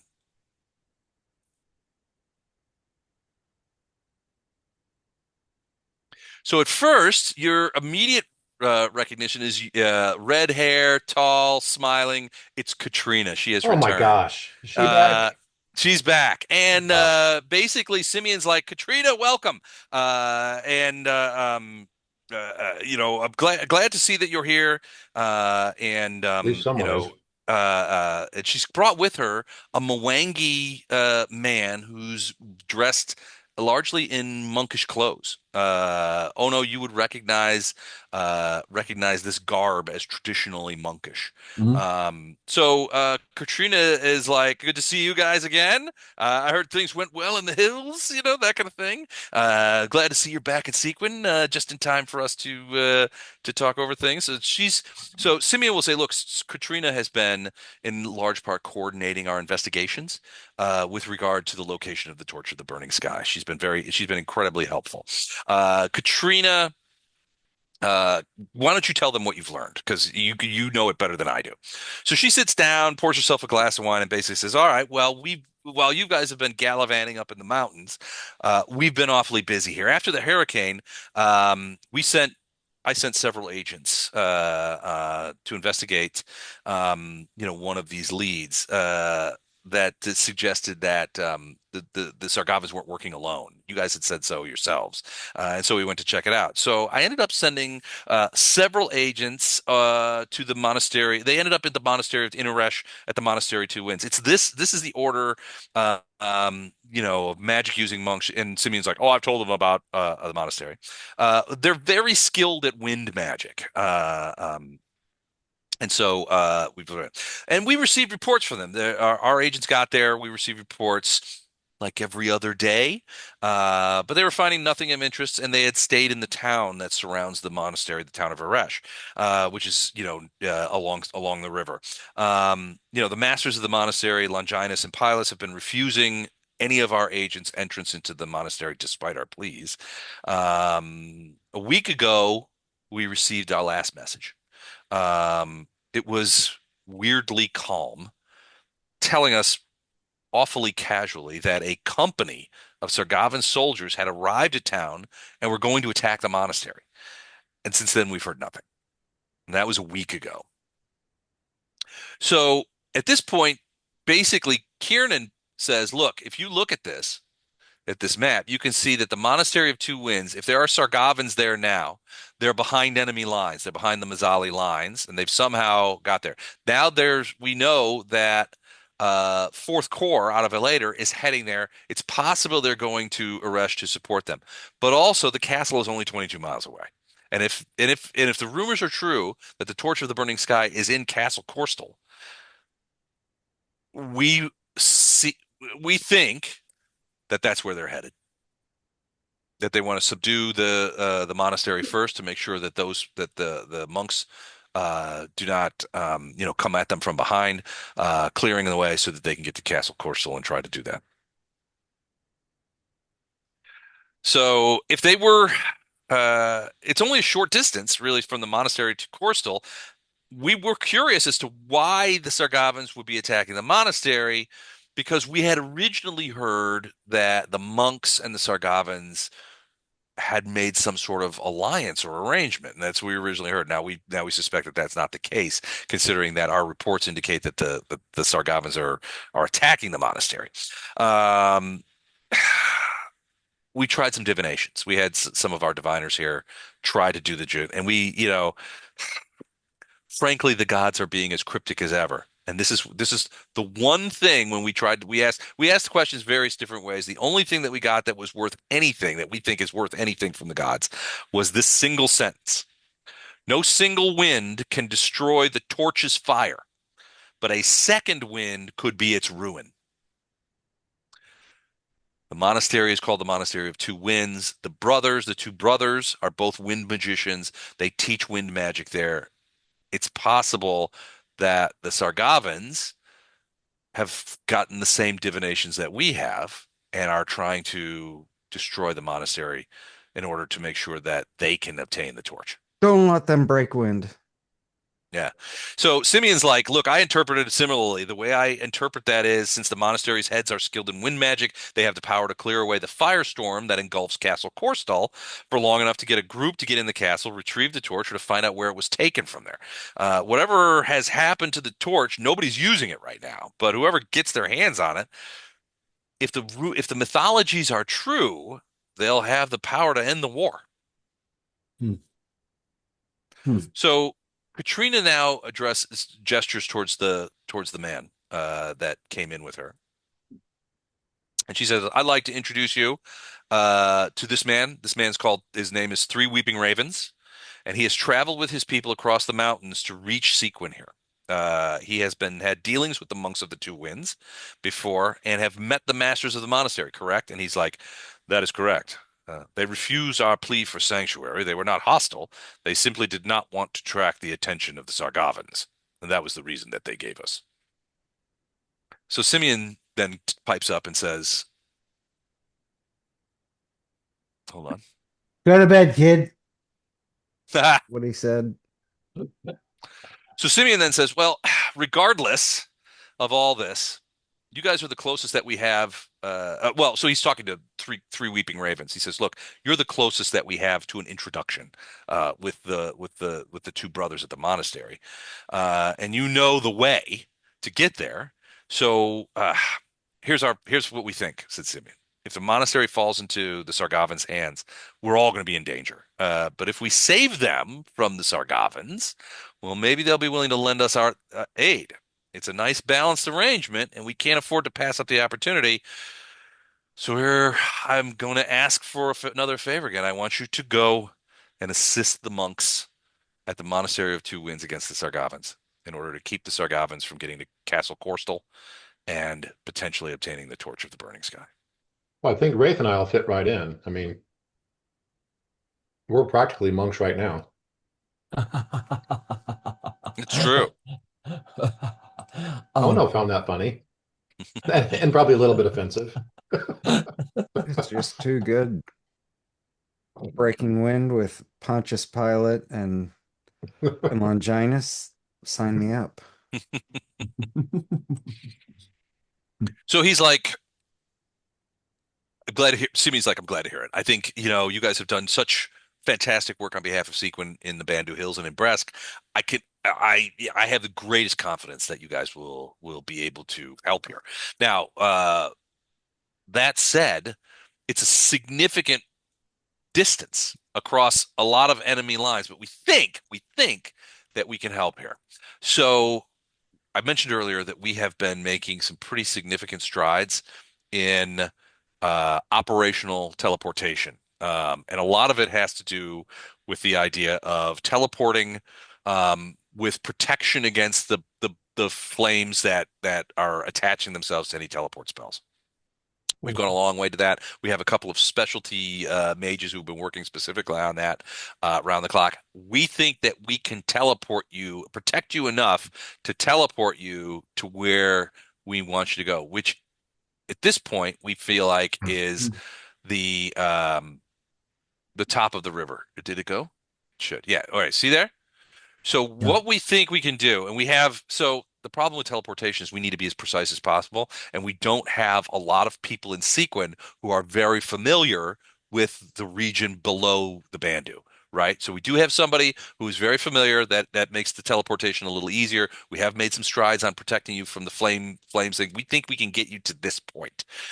It's about 220 miles from here, and to get there on foot would take weeks. Even on a good day when there aren't Sargavan armies all over the place, it would take a couple of weeks at least. It took you guys the better part of a week Took us, a couple weeks just to get from Bresk to Seaquen. Yeah. Yeah, and so you guys were mounted. So we think that it would be best to teleport you. We could teleport you to the headwaters of that particular river. Then the plan is, at least is at that point, you would get or commandeer or just simply follow the river down to this point, which is about 45 miles of travel, hopefully by boat. Although, you would be essentially uh, behind 5 corps and in front of 1 corps. So it's likely to be quite dangerous on that river right now. We feel it's too dangerous to continue on that river all the way around. So at this point, what we suggest is abandoning the river here and going another 45 miles or so to the monastery, to Aresh. Hmm. That's the plan. When you say think, what is that? What's the chances you're given that we think? Well, obviously, so he kind of sets back. He's like, look, no plan ever comes to fruition unscathed. There's a lot of things that could go awry Are you here. kidding? No First, plan even survives first contact, like the ever. teleportation, we're teleporting you 220 miles with teleportation that we'll have to enact some significant protections for you, and that we hope will make it on target. So we're going to probably have to give you a wayfinder so that you guys can determine where it is you are when you land. Now we hope everything goes well and it's on target.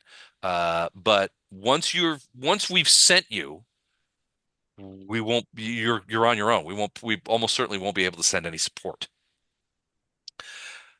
The red leg of the trip downriver is going to be dangerous, frankly. We don't know what the Sargavans have on the river, if anything.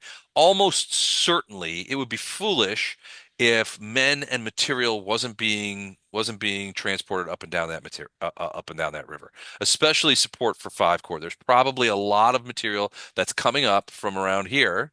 Wait, you can't see that. That's coming up from around here, because and Calabudo. So the Sargavans hold Calabudo, and there's a huge army right there. They're probably delivering a lot of supplies here, and then once they get on the river, they can deliver those supplies to at least 3 different army corps by using river traffic alone. So we are under no illusions that there are no Sargavans on the river. That's why we want you on that river only as far as to get yourself proxemic to the monastery. So how far is it from where they're trying to put us if we went straight south? About 80 miles. 80 miles. So that's not even twice the 45. But it's all on land. You'll have to walk it. Whereas if you do the river, you can move twice as fast on the river as you can on land.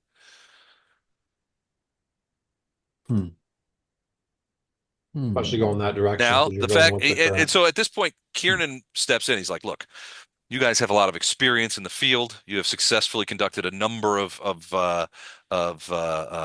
operations that could be easily termed under the rubric of commando or guerrilla operations. You guys are sophisticated at this. You know what you're doing. Ultimately, this is the plan that we came up with. But if you feel, and he's looking right at you, Wraith, he says, if you feel that strategic and tactical considerations merit an overland trip, by all means, once you're there, you will be making all your own travel decisions. So if you think it's better to go to avoid the river and go straight south to the monastery through the jungle, through the bulk of that jungle, and you think that's a good decision, absolutely, we'll back you up.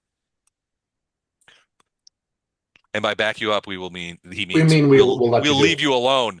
Yeah, Yeah. we'll let you do it. Which means we'll do jack all and you're on your own. So, Bandu just rolled a soldier check of so 8. Poe has resurrect now. He thinks that's maybe a good plan. The natural Yeah. one. Yeah, it's a solid plan. We'll just walk through. From here, if we can get horses, Well, we can always borrow from the Sargavans once we get there. yeah. Scavenge on the run. And by borrow, I mean aggressively take. Oh, we know Mur- what you Murder mean. the riders and take the horses, kind of thing. Yeah. Yeah. yes, kill them and take.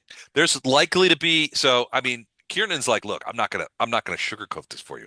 That region is likely to have all kinds of both Sargavan and Mwangi activity. I mean, if you look where we're sending you, it's really we're hoping that the headwaters of that river is behind Mwangi lines. If you go behind Mwangi lines, we've sent messages out there. So the Osibu Mwangi should know that you're coming, or Does at least won't kill you outright if they run into you. does any of us speak Mwangi? Yes, They speak polyglot. yes, I speak Mwangi. polyglot. Sweet. You guys rock. Cool. We're trying. We're hopeful, but the problem is the Osibo Mwangi. They're essentially doing guerrilla raids. They're Right. not. They're not a these. They're harassing Five Corps from the east, but I mean, and don't get me wrong, the Osibo Mwangi are great warriors. And they're great raiders. And they're doing, and we've been given to understand they've been doing a fantastic job. But they're not a straight up army. They are not No. in the business of defeating Five Corps. We're hopeful that the teleport will land you behind Mwangi lines. But the reality is, Mwangi lines are sort of like fluid. Okay. But you're going to send somebody with us to help us figure out where we're at, you said? At this point, Three Weeping Ravens says, "Yes, I am familiar with the Monastery of Two Winds. I've been to Aresh. I spent over a week there among the monks of the Monastery of Two Winds, and I know that they are an honorable group. I will accompany you and be your voice once we reach the monastery." Another NPC we think might be helpful, but won't be. Yeah, another useless NPC. If But he's we'll all take that, that service. if he's extremely familiar with the area around the monastery, hmm why Well, the don't they? town. He's been to the town.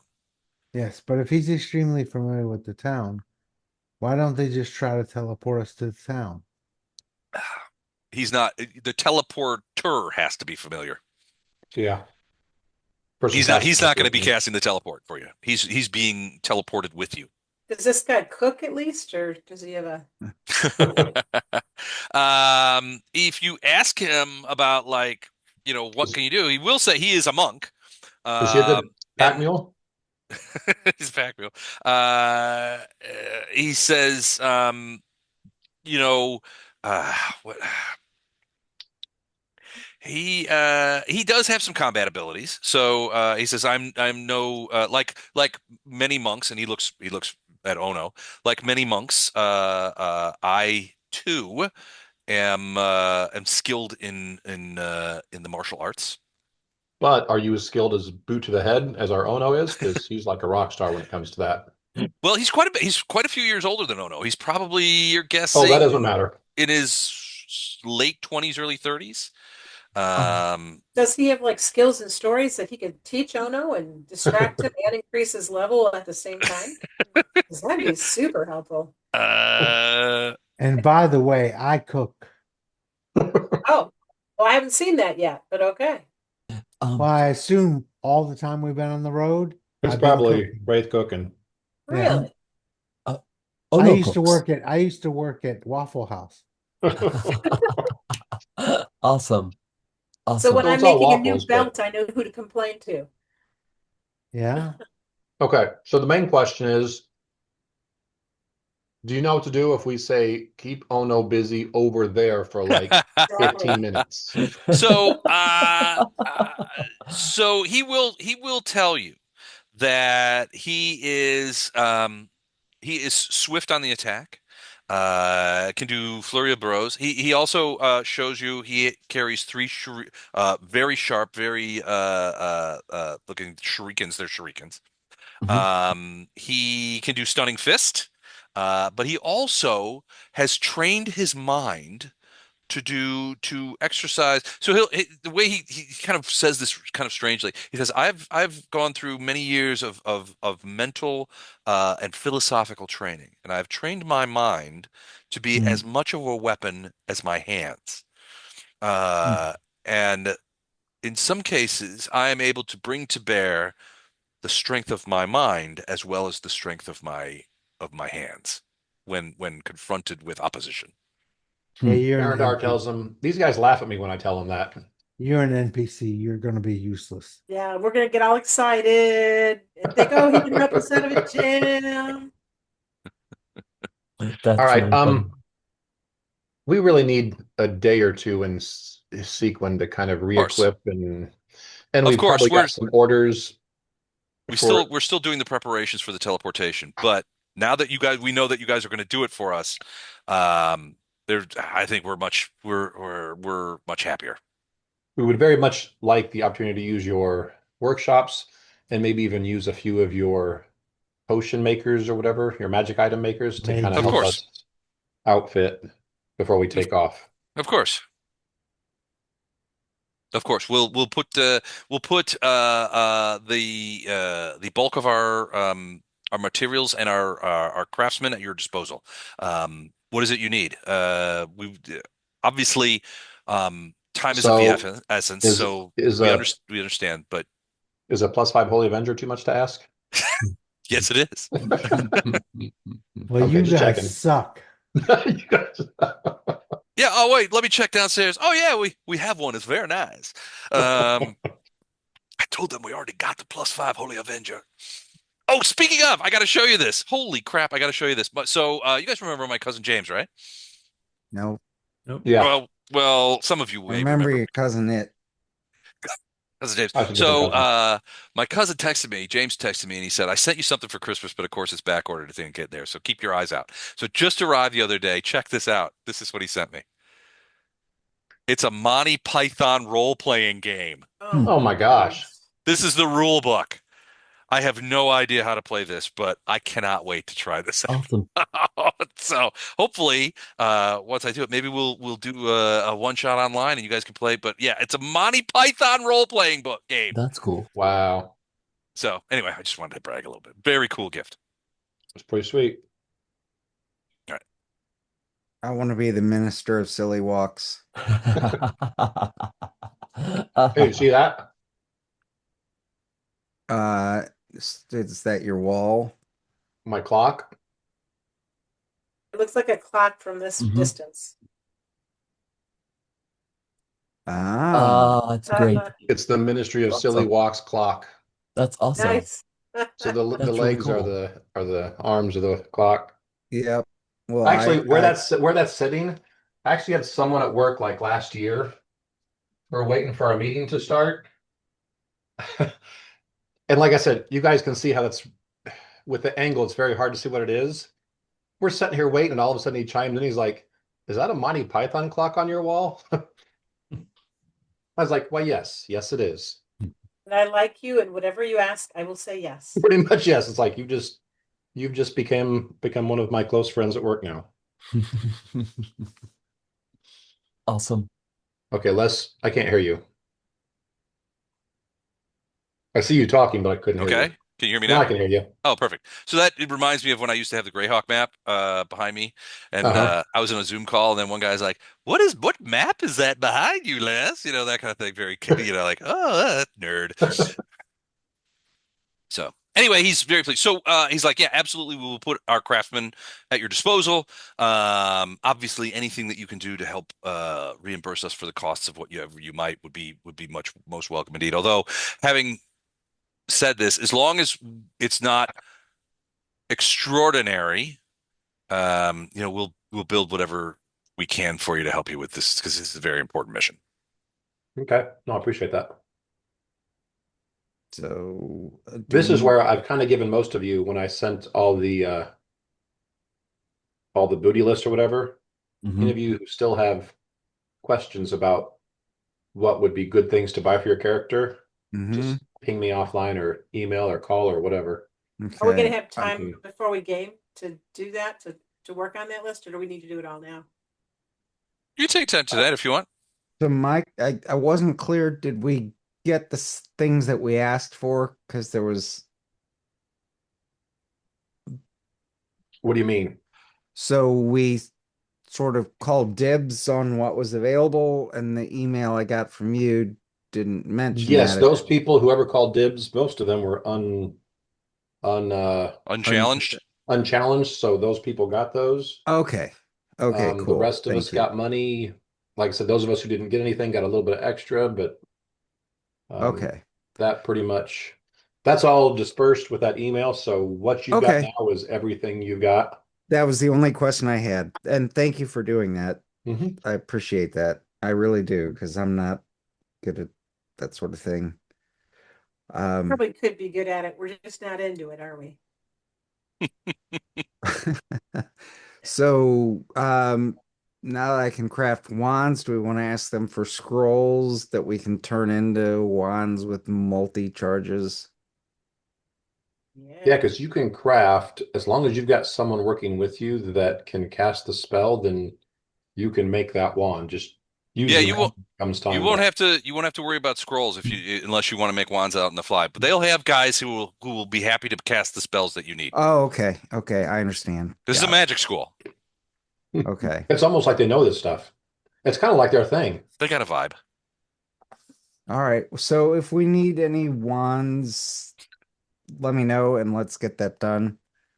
So wands are it depending on the spell. First level, It takes a couple of pretty days. cheap. Second and third gets real expensive really fast, but you got to realize you're also getting 50 of those It's with 50 the new. spells. Yeah. So yeah, even at Cure Light, that's 50 Cure Lights. That's That's a worth it. significant amount of healing. How about Well, I'd go with Cure fireballs? Mod because Fireballs. I mean the difference in cost between a first and second level one is not that much, is it? It's pretty significant. It goes Yeah, from it's squared, so it's probably like 4 times as much. so a first level wand cost, and keep in mind that these costs, from your point of view, the cost. So he's saying, look, any anything that you can provide monetarily to help to assist us with the creation of these things would be welcome because we're in the process of building up our Mhm. walls, making sure that we have enough stuff. We'll use that money to sort of thing. The general cost for a wand, a first level wand, wizard wand, is 750 gold pieces. Now, is that the regular cost? It's regular cost. So Uh, it takes them 300 and something to make it. uh, 375. it's the Or cost. or is that the actual So cost? So What that's is the the actual margin in cost. it would this? sell for 1,500 Yeah. then, is So that right?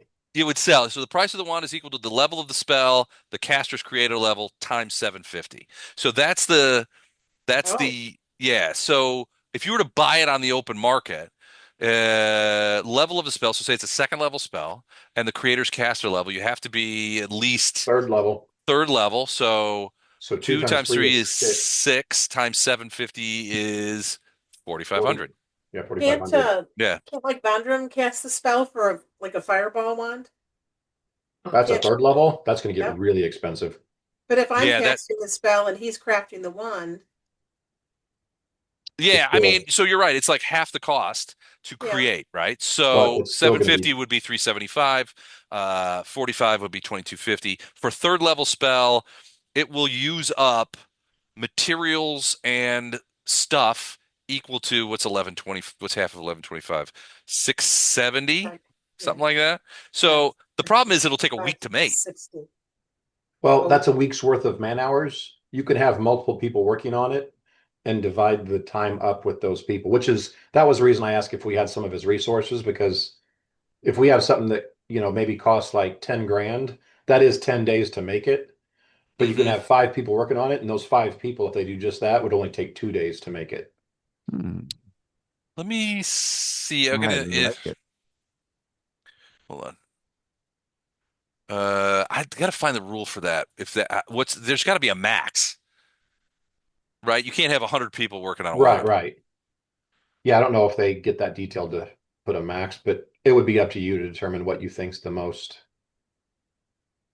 Hold on. What is the maximum? can I use their alchemic launch to use my craft and make alchemic weapons while we're here? Absolutely. Absolutely. Well, that's where I'm going to go hang out then.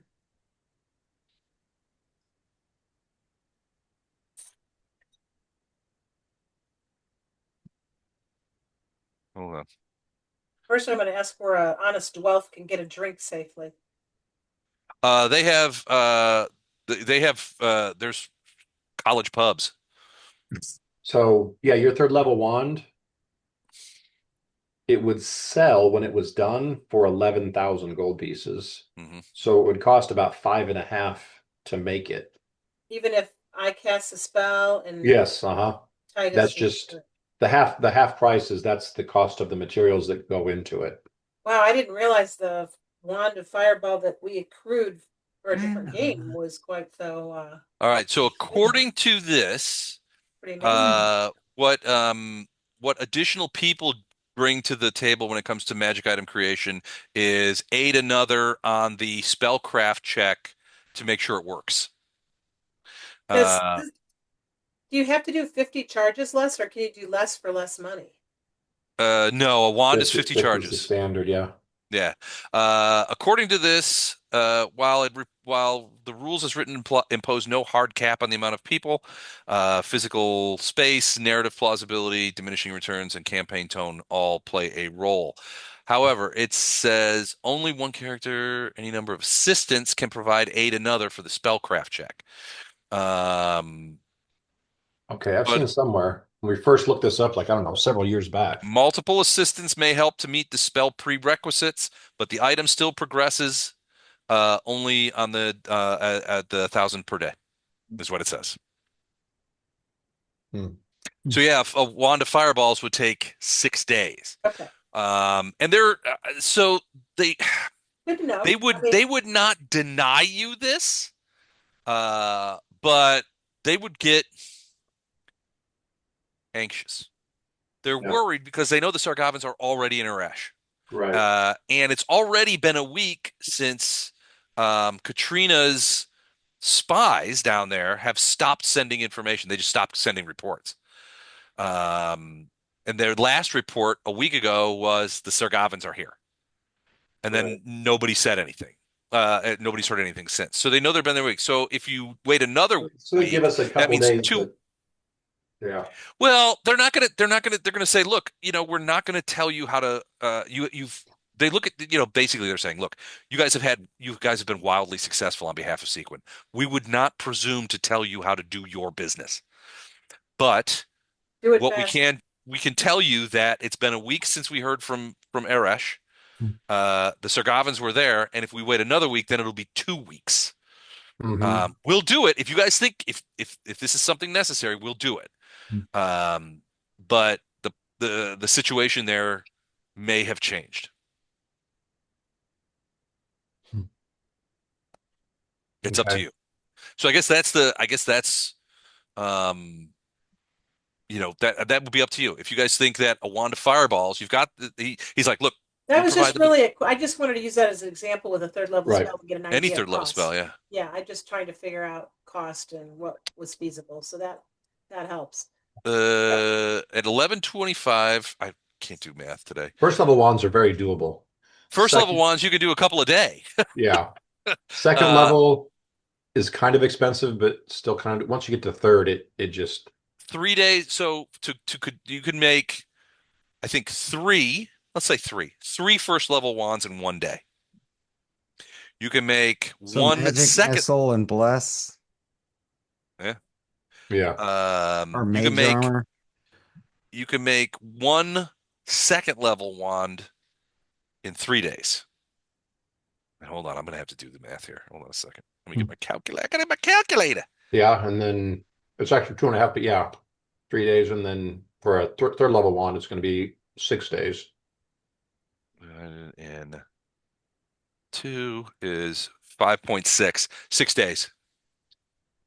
Because you got to round up. So one third level wand in 6 days. If you guys want to go that route, if you want to make a third level wand, we can do that. But we're pushing it. But yeah, you'll leave on the 6th day.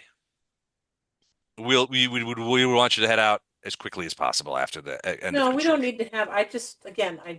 wanted to get a. How long does it take to add +1 to a weapon? Oh, that's a Are good you going question. from 1 to 2? Yeah. That only goes from 2 to 8, so that's 6. So that's going to be 3 days. And they have people who do that. do what? I missed what you asked. I would to go from +1 to +2 on a weapon. I would like them to Oh. add a +1 to my bow. We can make that happen.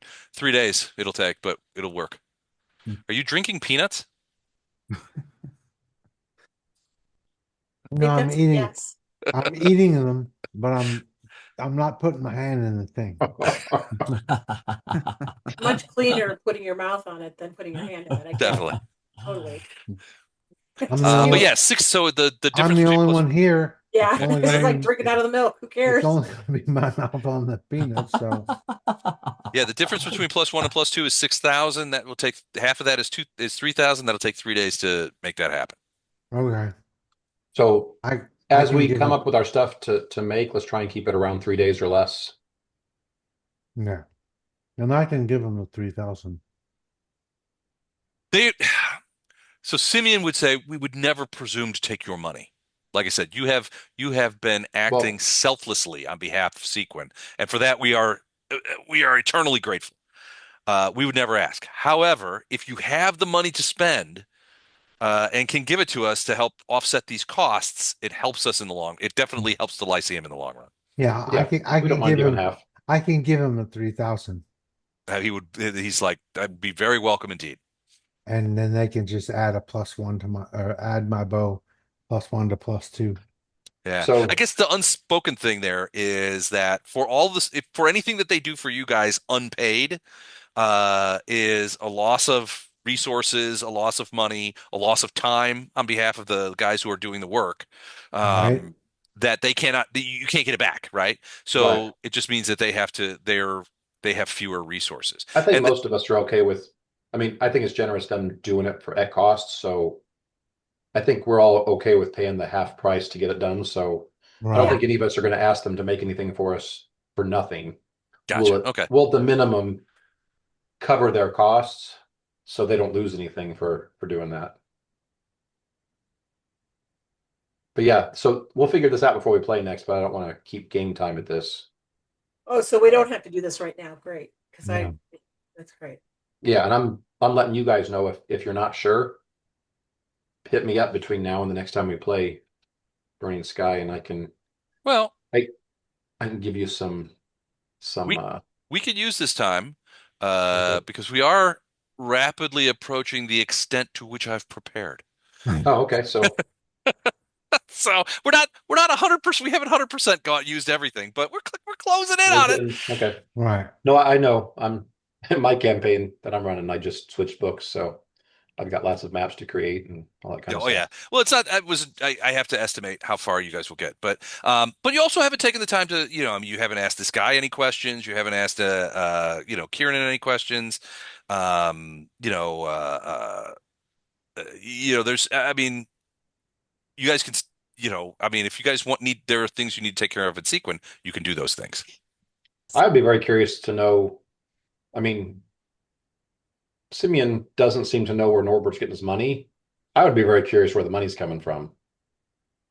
And I don't know Uh, who would know that or how I'd find that out, but Simeon, so Simeon will clarify. He's like, look, what I've seen. So he's like, I've known Vortberg for a long time. He's been a member of the council for years. He's been, he and I have been, are familiar with each other. We can't say that we are fast friends, although Vortberg might say that he was my friend. I don't know that I would consider him to be my friend, even though we've known each other for a long time. What I was saying about the money is Vortbert is spending a great deal, has spent a great deal of money over the past probably. You guys were in the Bandu Hills for what, about 6 weeks, 8 weeks, yeah, almost a couple months, a yeah. couple of months. So in that time since you guys left here, Vortbert has essentially been handing out, for lack of a better term, patronage jobs to a variety of people, locals and refugees alike. Now these jobs are not high paid. I mean, it's not like he's paying anybody 100 gold pieces a week to do carpentry work. They're very much in line, if not maybe even a little lower than what a person would normally make in that Standard, yeah. position in a non-wartime situation. So certainly not overpaying. What he is doing is he's paying a lot of people craftsmen, support people, scavengers who go out into the swamp, fishermen. He's got the fishermen back working. He's paying almost entirely for workers to rebuild buildings that were destroyed in the hurricane, boats that were destroyed in the hurricane. He's making new boats, and he's hired craftsmen to do that. He's getting his raw materials. He's got loggers who are going out into the forests who are cutting down stuff for things. He's it's shallow. It's not very on an individual basis. He's not spending a ton of money on on people individually, but he's got a lot of people on the payroll, more so than I would have ever suspected his personal fortune could support. I mean, Hmm. literally hundreds of people, Hmm. hundreds. So where's the money come from? I don't know. No He's one like, knows. look, maybe Simeon's like, look, maybe he goes, I never considered it my business to know how much money Vorpert has in his personal fortune. I knew Vorpert was very well off. He has a fine manor house. He has, before the Sargavans attack, he had servants. He was a well-to-do local politician. Um, but I've never had the ink. I never, I don't, I never had the impetus to try and figure out how much, how deep his personal wealth meant. He's like, I admit, maybe he is using his personal wealth to do this. He's doing it. If he is, he's being quite selfless about the expenditure of money. He goes, I just never suspected, considering the volume of money that he is spending on a regular basis. I just simply did not suspect that he personally was as wealthy as he seems to be, Hmm. which makes me wonder where that money is coming from. Hmm. But that's how he'll explain that. Well, it's like he said before, he suspects it maybe as much as 30 to 40% of people, locals and refugees, on his own personal payroll. Yeah, that's crazy. He's paying his guerrilla fighters, he's paying the SDF, he's paying locals to do work, he's paying for support people, he's paying for servants. He's basically infusing a shit ton of silver into the Seaquen economy. Hmm. What's in it for him? Well, he goes, I don't know if there's anything in it for him from a financial standpoint, but the people that are on his payroll, I mean, basically a significant, easily a majority, and maybe an overwhelming majority of the people in the refugee camp, and a lot of the people in that are locals that have always lived here in Sequin, think that Vorpert is essentially, in large part, the savior of this community from a standpoint. Hmm. Um, from that standpoint, people have food, people have roofs over their heads, people's boats are being finished, buildings are being repaired, all of these good things are happening. If you are a refugee, you have the opportunity, you come in. If you're a refugee that comes in tomorrow, you have the opportunity to sign up. They ask you what skills you have. If you have the right skills, if you're a carpenter, you're immediately put to work. Paying work means your Hmm. family has food. You have shelter. You have money on Friday night for a couple of ales at the ale tent. Um, it allows people who are refugees, who are fleeing the Sargavans, to put their skills to good use and be paid for it. They love them. Is there a temple of good or some kind of like maybe good or neutral aligned temple in Sequin? Oh, absolutely. There are several. There are several. Temple would be too strong a word. There are several churches that of both human deities and dwarvish deities primarily. Sequin always had a pretty significant dwarvish population that address, and I mean, almost all of these churches are for either good aligned or neutral aligned deities. I mean, there's no church in Sequin for Asmodeus, for example. Gotcha. Okay. Yeah, it's not like Um, they're like, "Hey, we're the Black Robes. Come on over. We we gotcha. uh, we Okay. worship Well, demons." you know, I don't judge. Well, actually, I'm lawful good, so I do judge. But A little bit. uh, being lawful good, a monk, I mean, in character, I would judge, I guess. But anyway, in a low key way, um, Ono's going to go around to these churches just in his downtime. He's going to donate money to each church. That's good Okay. or neutral. And he's going to give away. This is to rebuild and to fund and to he's going to give away 4,000 gold pieces.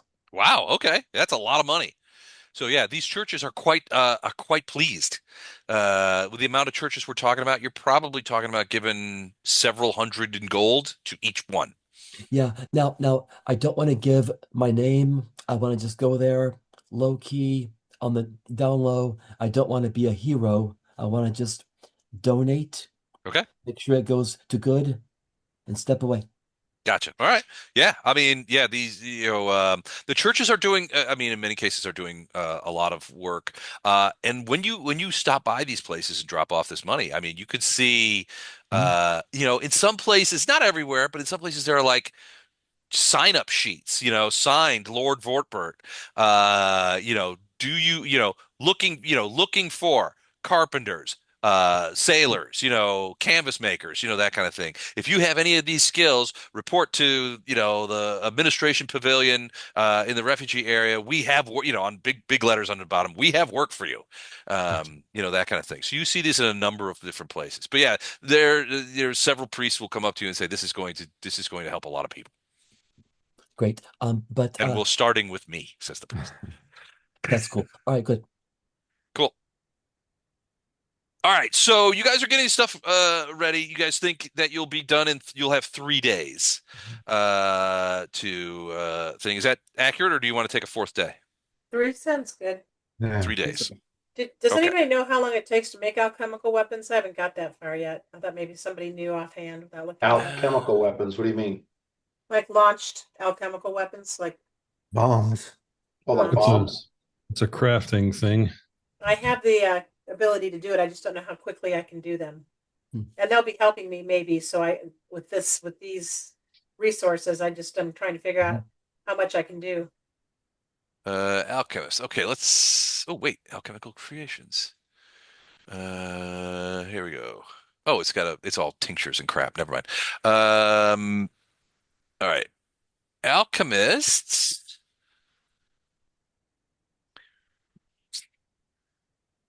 All right. Bomb. You're good at making bombs. An alchemist can use a number of bombs. How do you make them? Bombs are unstable. Their method. Okay. Drawing of components requires a standard action. Throwing bombs. Blah, blah, blah. Alchemists can learn new types of bombs. It does not. That doesn't say. That's because an alchemist, the class alchemist, if you're like Uh-huh. a character class, they mix the bombs right then and then throw them. Right. Gotcha. They don't Okay. mix them ahead of time. So there is a bunch of formulae, but they're like spells.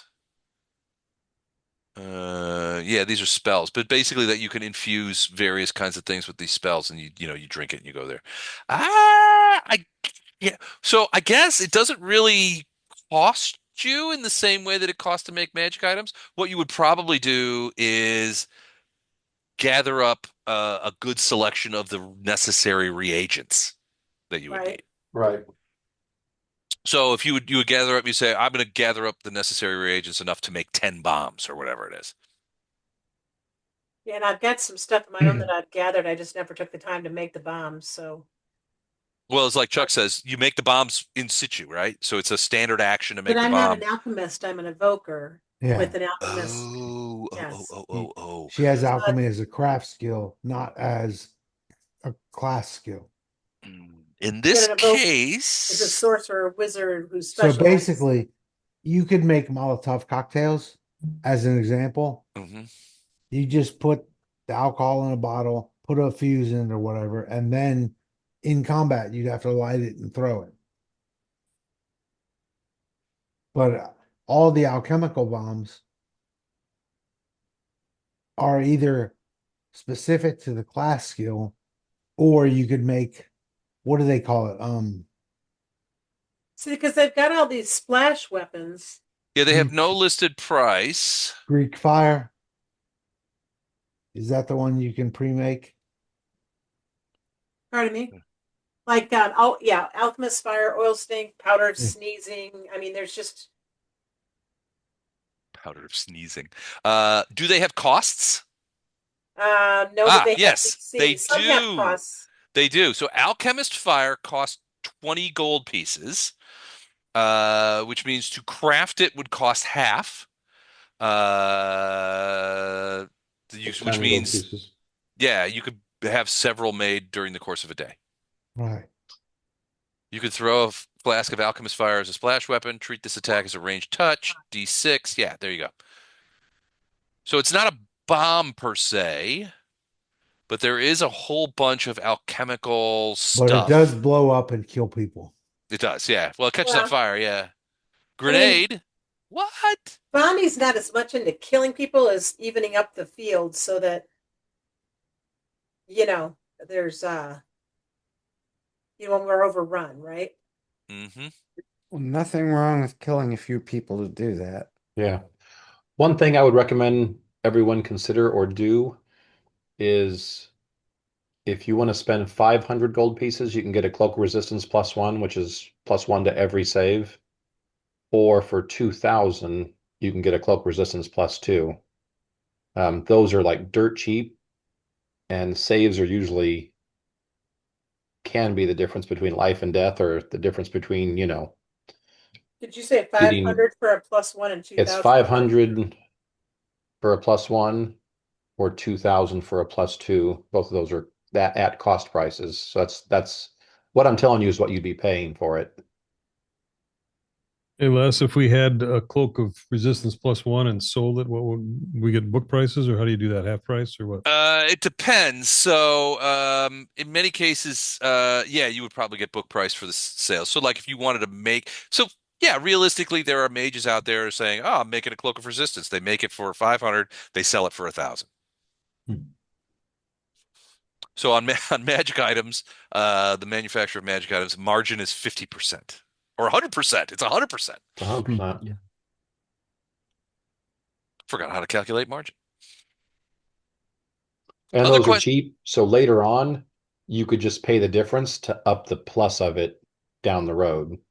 Right. Like I said, these things are super cheap for the bonuses they provide, and like I said, just because saves often make a huge difference in battle if you've made a save or you didn't. Hmm. And they work on all saves. Yeah, it's all saves. So like I said, it's bang for the buck. It's really hard to Do you hard to think do you compete Sign with think me that. up. do you think that would have been the difference between you running a marathon and not? But I No, recommend you get one because I steal your saves sometime. a lot of the time. A lot of the time. But yeah, I mean, like he mentioned, the difference in cost between a +2 and a +3 is 2,500, which is another 3 days of work. So you can, if So you come back to Seaquen after this adventure's over, maybe, you have your cloak of resistance, and you're like, hey, can you hook me up with an extra plus-a-roo on this cloak? it Yep, only takes that'll three take me days, and three they've got it. days and Yeah. 2,500 gold.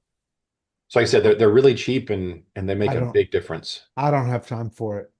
3 days is the bow. That's all I can get. Well, they've got different people here, so it's not like So you've only got one it's a person. You could have it's one person working on the bow, and you can a have one parallel person. process then. Yeah, Yeah, you yeah. can have one person build a cloak for you. Any single item should not cost us more than 6 grand. Well, it should not cost new 6 grand, so it shouldn't cost us more than three because we're trying to get out of here in 3 days. But if you've got a couple of 1,000 gold piece items, then yeah, Simeon's group can just throw it at different people and they'll get done in a day. Yep. Have you decided what you want to do about the wands? Or is that something you're going to get back to me on? I don't want any, so that's if Fondra wants. I don't want to. Okay. The I mean, Oh, I as a controversial. think monk, that's a it's good really thing for really Titus to magic. have his wands because sometimes he's not in a position where he can engage and he can be helpful. Well, it expands his it allows him to cast spells that aren't necessarily in his book too. Right, yeah, because he's only got a certain amount. Right. So any guidance in terms of what sort of wands we need? Otherwise, I can crank out some magic missile wands. Those are nice because you could do magic missile like every round Right. Yep. and not feel bad about it. That would be a great thing. I think That's something everybody should. I play a wizard in Bob's campaign and also a wand maker and definitely magic. But my go-tos for wands are magic missile and dispel magic. Mhm. Yeah, Dispel Magic is expensive, but it's such a useful spell. Well, also because he's a counterspeller. So Jarlabank is a counterspeller. So and you can use dispel magic to counterspell without having the right spell. So and he's got all the feats. So if we ever run into another mage, I'll be ready. Yeah. Instead of all these monsters that keep punching the shit out of me. So I'll get a cloak. All right. Yeah, I think I will too. Yeah, I think I'm gonna get a cloak and 2+1s added to my armor, which are all gonna be just You got armor and shield. yeah. Okay. I was gonna say if you add +2 to the armor, it's gonna take longer than you have. No, it's not. I've got +1, going to +2, goes from 1,000 to 4,000, so it's 3,000, Yep. which That'll makes take it 3 cost, days. well, no, that makes it cost 1,500, so it's a day and a half. No, those are the costs. Those aren't those are the costs. No. That's armor cost half as much as weapons. Pricing by bonus. Oh, that's Yep. right. Yeah, 1 plus 1 2 is 3,000. It's not 1,500. That's base price. No. That's base price. At cost price is always half that. Correct. The difference between +1 and +2 is 6,000. No, that's for weapons, not for armor. Oh, wait. You're arguing with a rules lawyer, so Yes, but I like doing that. it is fun. I Wait, do it all let's the talk time. about coin size. Oh God, no. I'm getting off early if we go there. I'm just saying. We're done. So yeah, and also those of you who have armor, yeah, those pluses are fairly cheap. Oh, I'll be dipped. It is. Yeah, it's like half. Yeah. All right. Enchanting See, I armor I don't have the money to do this and do the weapon, but I can do my armors or my armor and shield. So yes, it's 1,500 to go from +1 to +2 on your armor and 3,000 on a weapon. Yeah. Are you noting what we're doing, Les? You want me to tell you what I want to do? You don't have to. I mean, you can. We have time. But you don't have to if you want. If you want to wait until some other time. I think I have enough to do a +1 to my breastplate armor, and I want to change a cloak of resistance from +1 to +2. Okay. Yep. Those are both low cost items. And I got like $6,000, a little bit over $6,000. So hopefully there's time and That's more than enough. Yeah. Yeah, you split it up between individuals. It's like we talked about before. This is a magic school, so they have guys that will help. They have multiple guys.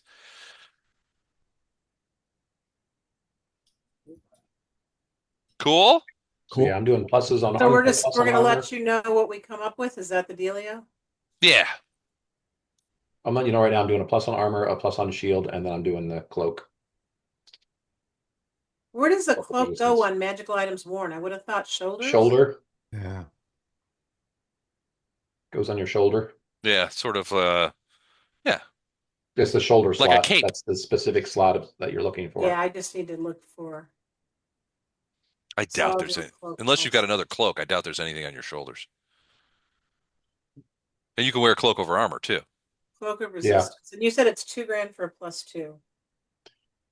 If you're buying it outright, if you're upgrading from a 1 to a 2, it's 1,500. But yeah, if you're buying it outright, it's I'm 2. outright. That's our cost. Yeah, that's our cost.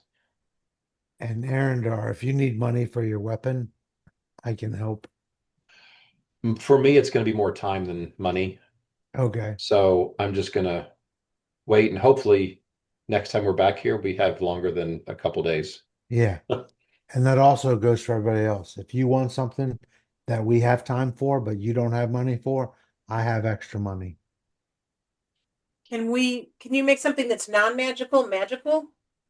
It has to be masterwork. You have to be pay the masterwork price to. Yeah. But yeah, a masterwork This is item This be is made that in magic. branch spear, my elven branch spear that was gifted to me from my actual father. I don't know if it was masterwork or not. It was never discussed.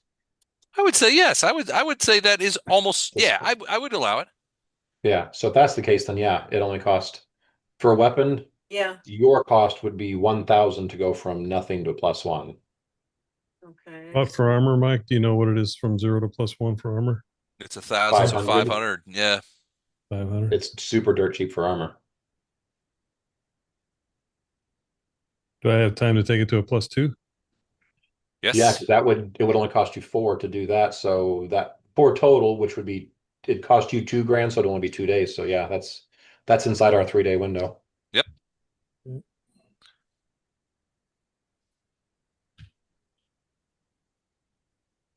Okay, so I vote we have the Lyceum as a friend in every campaign going forward. No matter what we're doing, I don't care if it's a space campaign, we've still got the Lyceum as a Yeah. Well, So it is a magic school, and you guys are essentially defending. I mean, you're defending Hogwarts. I mean, ostensibly, you are acting on behalf of the entire city. right. And all your work, all the stuff that you did in the Bandu Hills was essentially to keep the Sargavans from coming up the Elite Pass and having a straight shot to Seaquen. They want to kill Seaquen for a couple of reasons. One, it bestrides the river, it gives them control over the river. Two, the Lyceum is of particular interest to the Scourge. The Scourge hate the members of the Scourge, who are essentially, in large part, ostensibly in charge of what's going on. So you've met operations groups, Sargavan operations groups, that are led by Scourge members. In fact, most of the operations groups that you have run into, that is the Sargavans, are led by members of the Scourge, or at the very least, they have members of the Scourge with them. right. And so, so the Scourge, they hate arcane magic, and so you'll remember a couple of books ago, they were sort of roving through the countryside. They had lists of people who were arcane spellcasters that they were um, taking into custody. Now nobody knows what happened to them afterwards, but it's a good bet that not all of them are in a camp somewhere. I mean, that one guy that you got, the guy with the daughter whose farmstead, I mean, they were going to kill that guy. They were Right. just flat out going to ace him. So yeah, I mean, and the Lyceum sitting here all juicy would be an almost irresistible target for the Sargavans. That's why they're for the Scourge. That's why the Sargavans are Right. so interested in Seaquen. Hey Les, can you do me a favor and roll a D8 for Bondi's I did a 2. I rolled one of them at a 2 for my leveling up, please. 4. Thank you. You got it. Big improvement. All right. So go ahead and make sure to do those things between now and next time. And in the meantime, you guys spend a couple of days sort of overseeing the crafting, talking to mages, and to a lesser extent observing the goings on. Do you guys? So I got to ask you: do you guys go out into the town, or do you stay within the walls of the Lyceum? Simeon doesn't care either way, as long as you guys promise him that you're not gonna, cause trouble. We never cause trouble. Never. Yeah, what's he talking about? He knows exactly what he's talking about. You guys cause trouble everywhere you go. It's a good kind of trouble as far as he's Was? concerned. But Yeah. what he doesn't, well, I mean, what the understated thing is, he doesn't want you to get in trouble with the local authorities, so that it would delay the teleportation. I mean, Right. they definitely want you to leave after 3 days. Yes, I'm gonna go out in the town. Okay. Are you interested in specifically finding out certain things, or are you just going to like observe the goings on? No, I'm gonna go out and find the The housekeeper? no, well, I would like to find the Yeah, I like to housekeeper. find I don't know Okay. but I can't remember what her name is. but the orphanage. Oh yeah, the one that you sponsored. Yes, absolutely. So I want to go find the orphanage. Okay. All right. So yeah, so you go out and you go out into the refugee community and you're again struck by the sense of order, continuity. People are working. There's nobody. I mean, older men and young kids. There's a bunch of young kids running around, but almost everybody else is doing something productive. I mean, you Yeah, see scads of women who are cooking huge troughs and cauldrons of soup. You see wagons of foodstuffs coming into town. Even at the boat basin, there's boats of the fishes coming into town. So yeah, there's a lot happening. So you find the orphanage that you guys sponsored, and it has grown significantly. There's a lot of kids here, probably half again as many kids now as there were. Um, but the facilities are much better. So they've got so they had that little ramshackle building before, if I recall correctly. yeah, It was like so now that building it's basically in the same place, but the building that they were in before has sort of been knocked down and removed, and now there's another one of those big pavilion tents of waxed canvas. It's not as big as some of the administrative tents, but it's pretty big. And underneath that tent, they've put up like these little sort of portable wooden walls. They're just essentially boards nailed to things, and they've got them so they stick in the ground and they can separate the kids. They've probably got, and so when you go over there, they've got kids that are sort of like policing up the area. And, you've got at least two women who are acting as teachers. So they're actually holding class, one for older kids, one for younger kids. A lot of the older kids there's a couple of guys who are like teaching them crafts and stuff like that. And this is how you hold an adze to, take the boards off the thing, or this is how you tie a knot to tie a hook onto a fishnet, that kind of stuff. They're sort of teaching them these sort of skills. It seems very organized. And when you arrive, they're like, oh, did they know that you sponsored them, or was it secret? It was secret, wasn't well, it? yeah, but they did everything else. I mean, the one woman did anyway. Yeah. So she comes over to you and she's like, "Hey, welcome back. Let me give you a tour." And she basically tours you around the area. She's like, "This, your funds did a great deal of helping us to increase our ability to handle these kids and take care of them. And it's really been going great." She's like, look upon your works because the money that you provided really it really helped us get to where we are today. So I'm gonna give her more money. Okay. She's Was like, it this the is first fantastic. 500? I think was what the first one was. I So believe that's correct. yeah, so I'll give her 500. Okay. She's And like, this is and this is fantastic. We and will. Arendar's going to match that too. Okay. All right, cool. Well, she's like, this is so much. She's like, I have so much I can do with this. We're gonna get we can get more teachers. She immediately starts thinking about all the things that she can do with this money. Yeah. Um, you do eventually, it takes you about a day and a half, but as you and Arendar and probably a couple other people sort of scouring the refugee areas, you finally find the woman and her daughter that was your housekeeper. And they are actually still cleaning houses. So basically, she's got a nice tent all to herself. It looks pretty secure. She's actually got like there's a older guy and he's got this sort of like pitted sword and an old boiled leather cuirass that he wears, and he's like and when you see her, you see him. She's actually talking to him, and she's like, and she comes over to you guys and she's like, I wondered where I never thought you were coming home, that kind of thing. She'll tell you that she was run off by some people. At first she thought they worked for Vortbert, and then she thought they were criminals, but basically she was chased out of there. She was living there and she was chased out of the house. So she continued to work. She got this place here, and Vortberg gave her a job as a sort of general cleaning woman. And so every week at the beginning of the week, she gets like a list of places that she's, on a day-to-day basis where she's supposed to be. She All goes to right. those places. She's making money. In fact, there's a bunch of people doing similar jobs, and they have all their tents sort of in a little patch here. And she introduces you to the older guy. They make enough money to cover their food, rent. They were given the tents. They're here, and they're sort of like, and they all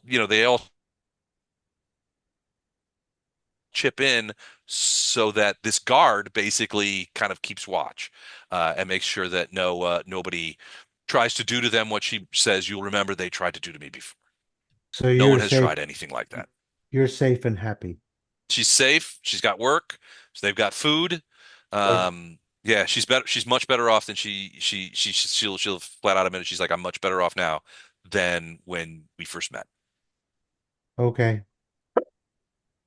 that was our goal. So But yeah, she basically says a gang of thugs came to your house, broke Yeah, in, they're chased dead. chased them out. She's like, I don't want to hear it. I don't want to hear it. But yeah, she basically said the gang of thugs came over and chased them out, and so then they came back to the refugee camp, and they were able to get work, through Vorpert's programs and stuff like that, making sure everybody has work, and she's like, I've even managed to save up a few coppers. I'm going to buy some cloth and make my daughter a dress, that kind of thing. I'll give her a couple gold. Say here, go make her So a dress. do we see her daughter? She's healthy. She's Yeah, good. she seems fine, happy even. Okay. So you give her some gold, and she's like, Yeah. "Oh, thank you, thank you. I'm sorry I couldn't stay in your house and take care of it. If you want, I'll come by and clean it up, free of charge. Is my, be the least I can do. You've been so generous with me. I'll take it." She's like, "Forget I even said that. I will come and take care of and get your house cleaned up. I don't know what those thugs did to it, but I will see to it that it's fixed."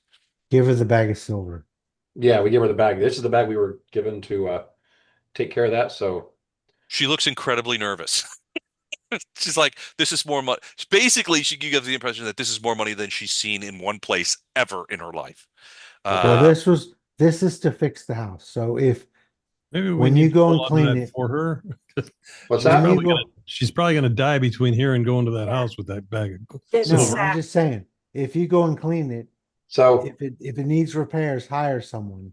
so I'll tell her if she's nervous carrying this much around, we will leave this in the house, just somewhere that she can see it. We'll tell her, hey, it's in the kitchen cabinet or whatever, and just tell her use this money to any cleaning supplies or anything you need to get people to fix stuff. she says so yeah, it would be like I mean, nervous is probably a weird word. She's this is more money than she's probably ever seen in one place in her life, and so she's like. It would be like if somebody walked up to you and gave you a bar of gold, right? It'd be Right. like, whoa, whoa, what am I going to do with it? I have Yeah. no idea how to deal with having a bar of gold in my house, that kind of thing. So you don't get a vibe that she's worried that she's going to be robbed. And if you ask her about that, she says, yeah, that kind of stuff doesn't really happen all that much anymore. Oh, okay. Wasn't here. Occasionally there are thugs, that kind of thing. But I haven't. She's like, you hear stories, but it's not like it used to be. Okay.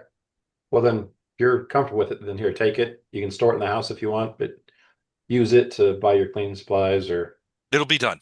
It shall be Hire done as you wish.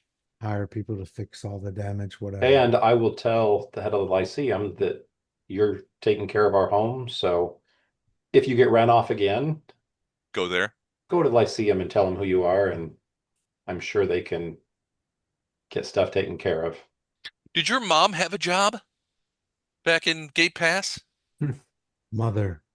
The hardest job in the world. Yeah. All right. I don't So, know about that. I'm an angel. Just her ask job us. was her an job angel was with a lot easy. of bodies under his belt.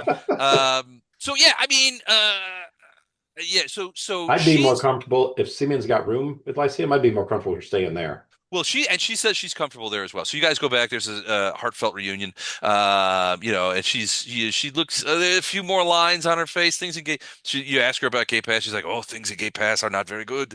That kind of thing. She's glad to be out. But she's like, Mhm. "Oh, that Simeon is such a nice man. He's taking care of me. He got me out of there. His people." And she's perfectly happy staying at the Lyceum. She's got a Sweet. nice little like 3-room apartment in one of the buildings that they've set aside for her. They bring her food every day. She's actually started sort of volunteer helping at one of the kitchens. She obviously knows how to cook, and so she's been helping there. And Sounds like her. yeah, so she's been getting involved. But yeah, she's pretty happy. She doesn't want to live in your house. No, I wouldn't want her without a armed escort. So Gotcha. But yeah, Last she's thing, if happy. I can catch up with a question on the Lyceum too before we go. Sure. Bags of holding, just a minor one, a little one. Is there like the cost of it normally is 1,000? Is that reduced at all? Do they Hold make on. those there? so it's if it's 1,000, it'd be 500 for them to make you one. So Yeah, they can make they can make all of it essentially. yeah. Yeah. So in this case, so a type 1 bag of holding, 250 pounds, 30 No, cubic feet. The no, not mark type one, a bag of holding minor. I just need a little one to hold all my alchemical fire and whatnot, so that if I fall down on my ass, I don't blow up. the type Good, that's a good thinking. that is actually good thinking. So Been there. and Watch especially you're that. going to be teleporting today, so and that causes fire. So yeah. So I don't know what the minor is. I don't have that, but Yeah, I don't know what a minor is. the type It 1 says is the bag of smallest. holding minor, economical version of bag of holding. It's only 50 pounds and 6 cubic feet, which is all I Oh, need to okay. do. So yeah, it's very small. All right. Does it have a market price? Oh, I'm sorry. It's actually oh yeah, 1,000 gold pieces. I thought it's 1,000 gold pieces. So 500 in materials, and it'd take a half a day to make. Okay, so I'm gonna send you my list, I guess, so you can tell me if I can get all this done in 3 days, which I think I can. Yeah, probably. Like I said, Simeon will detail people to help you guys out with this because he wants this mission to succeed. So, like I said, if you guys can help offset the costs of the stuff that they Yeah, we'll use to definitely. make this stuff, then yeah, it would I'll be pay for everything, and then I Yeah, want to we'll throw an definitely not make extra. him. Yeah, Yeah, I want to throw an extra 1,000 towards like scholarships for dwarves that need help getting into the school. the Vondra Memorial Scholarship. Kind of something exactly like that. Well, the Vondra Memorial Scholarship would indicate that you're dead. Oh, well, then the Vondrum Pre-Memorial Scholarship. a pre-memorial. Pre-memorial. I had a guy, so when I graduated college, there was a guy who put on his resume that he was sending out to people that he was the recipient of the Les Hostetler Memorial Scholarship. Oh Lord. And I was like, you killed me so you could get an extra line item on your resume? I That's like, sent that to you, Les. It was okay, easier perfect. than saying it all out loud. Perfect. All right. Any other questions, goings on around town? Do you want to quiz Katrina or anything like that? Um, I want to. If I run into that guard that did the slapping, and you do not, I yeah, would you don't, actively seek her out as you we're gonna try and walking find through her? town. Give me a perception check.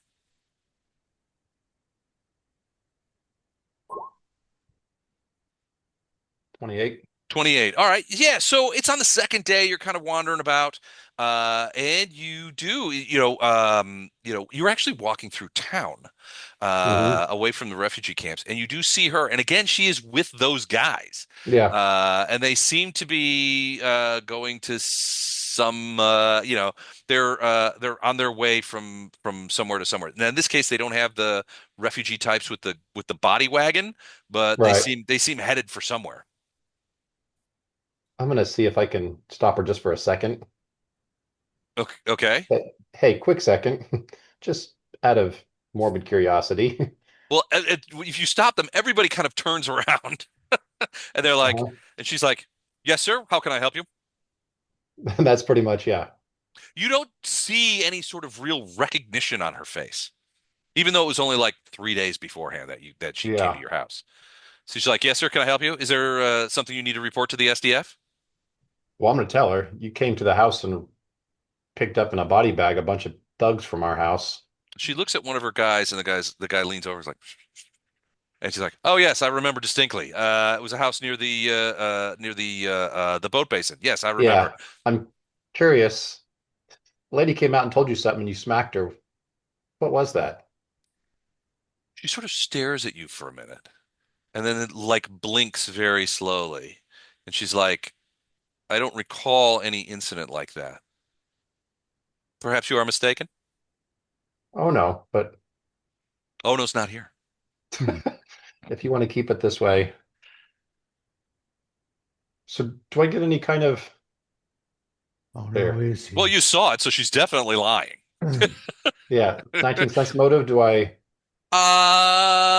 You get so she's absolutely lying, and Hmm. you don't get the vibe that she's willing to sort of back off of that lie. She Okay, then seems I a just very she very seems a very steel-willed young woman. But the vibe you get from her is like it's really none of your business. oh yeah. So Is she's this like is one the of motive? those Yeah, yeah. 110% by the book people, not Well, she human. she basically says, look, well, it took her a minute to Mhm. she kind of looked at you and she's like, I don't recall the incident that you described. Perhaps you were mistaken, or perhaps it was someone else. That's the story you want to stick to. We'll do that. It is the story that went in my report, sir. Okay. Is there anything else I And can help you with? I'd just continue on at that point. Okay. And she calls after one of the guys calls after you. Don't forget to support the SDF. And Yeah, then they whatever. turn around and go back the other way. Bunch of robots. All right. On the at Your the end, boss is a douche. they Um, slow a bit, but they don't turn around. Arendar, how bad do you want to know? Should I cast Charm Monster? No. She's not a monster. She's just a young girl. Oh, she's kind of a monster. She seems like a normal young woman. No, Uh, not normal. She's although very much although um you get the vibe you get is that she's not at least by her appearance, you pretty sure that she's not a local. Like she wasn't born in Seaquen. You're guessing that she was a refugee that came here. I don't mhm. remember seeing her before when you guys were here a couple of months ago, so maybe she came here in those couple of months. But she definitely takes her job as being the head of this little Like group of guys uber seriously. seriously. Yeah, she definitely is a all business. All right. That being the case, you guys end up. Is there anything anybody else wants to do? Eric, Andrew, Gordon, is there anything you guys want to do in town or in the Lyceum while everything's being made over the course of these 3 days? Eric, I know you stopped by the churches and supported those. Titus, what about you? Is there anything that you do in town? I take my pickpocketing pony around. Okay. Actually, yeah, we did come up on so we're gonna have to leave our horses here and probably spend a They will say few gold to take so care of Simeon them. says we will absolutely see to your horses and they will stay within our walls. Um, but yeah, there's no way we can send you with your horses No, via no, teleport. They would never survive. no. So yeah, Be careful, Andrew's they're horse awesome horses. pickpockets. And yeah, some of them have attitudes. Andrew's horse is like, nay. Hey, Do you pick pockets? Nay. Nay. All right, so you get back to the Lyceum. The materials that you've asked for have been completed. They're all waiting for you in the main building. And all right, perfect. Oh no, got it. The guy Simeon's like, I want there's somebody I want you to meet. And he brings you down to another down in the downstairs, where there are like rooms that are done for magical experimentation, stuff like that. And you meet a woman that he introduces as Larkin. She's obviously elvish or at least Possessed. half elfish. She's Uh, obviously redheaded. she's obviously redheaded. So we So don't we trust her at don't we And all. don't trust her. her eyes glow. We don't trust. And her eyes glow. If you look, and Titus, as you look closer, you can see that there does seem to be like fire. It's like flames in her irises, and it's subtle, but that's but only the because she orange said and red my is eyes moving. are up here. My eyes are up here. I'm somewhat restricted. AI tends to lean towards the buxom. I guess, for lack of Yeah. a better. So basically, she says, "My name's Larkin, and I am a fire mage, and I've been working. I am a graduate of the Lyceum. I've been working here on the teleportation issues. Teleportation is not my she's basically a fire mage, and she's learned teleportation over the course of the last 2 months, and she's been experimenting with it to try and So, figure out ways to teleport safely. so we're like, so how many successful teleports have you had? And she's like, including the one I'm Two, about to do? We're like, yes. And she's two. like, one. Or what did he say in Aliens? How many drops have you done? 37 simulated. How many teleports have you done? 37 simulated. How many combat teleportations? Two, including this one. Including this Um, one. so yeah, so basically she says, look, here's because of the burning sky effect. She's like, I've ascertained that my experiment has ascertained that teleportation essentially does 40d6 of fire damage to each individual person. Did you say 40? 40d6, yeah. Wow. So it would look like let's do a little math here. So uh It's catastrophic. it's catastrophic. Well, for most, Average yeah. is And so 120. in the very early portions of when this was happening, people just flat out died and disappeared. So here's 40.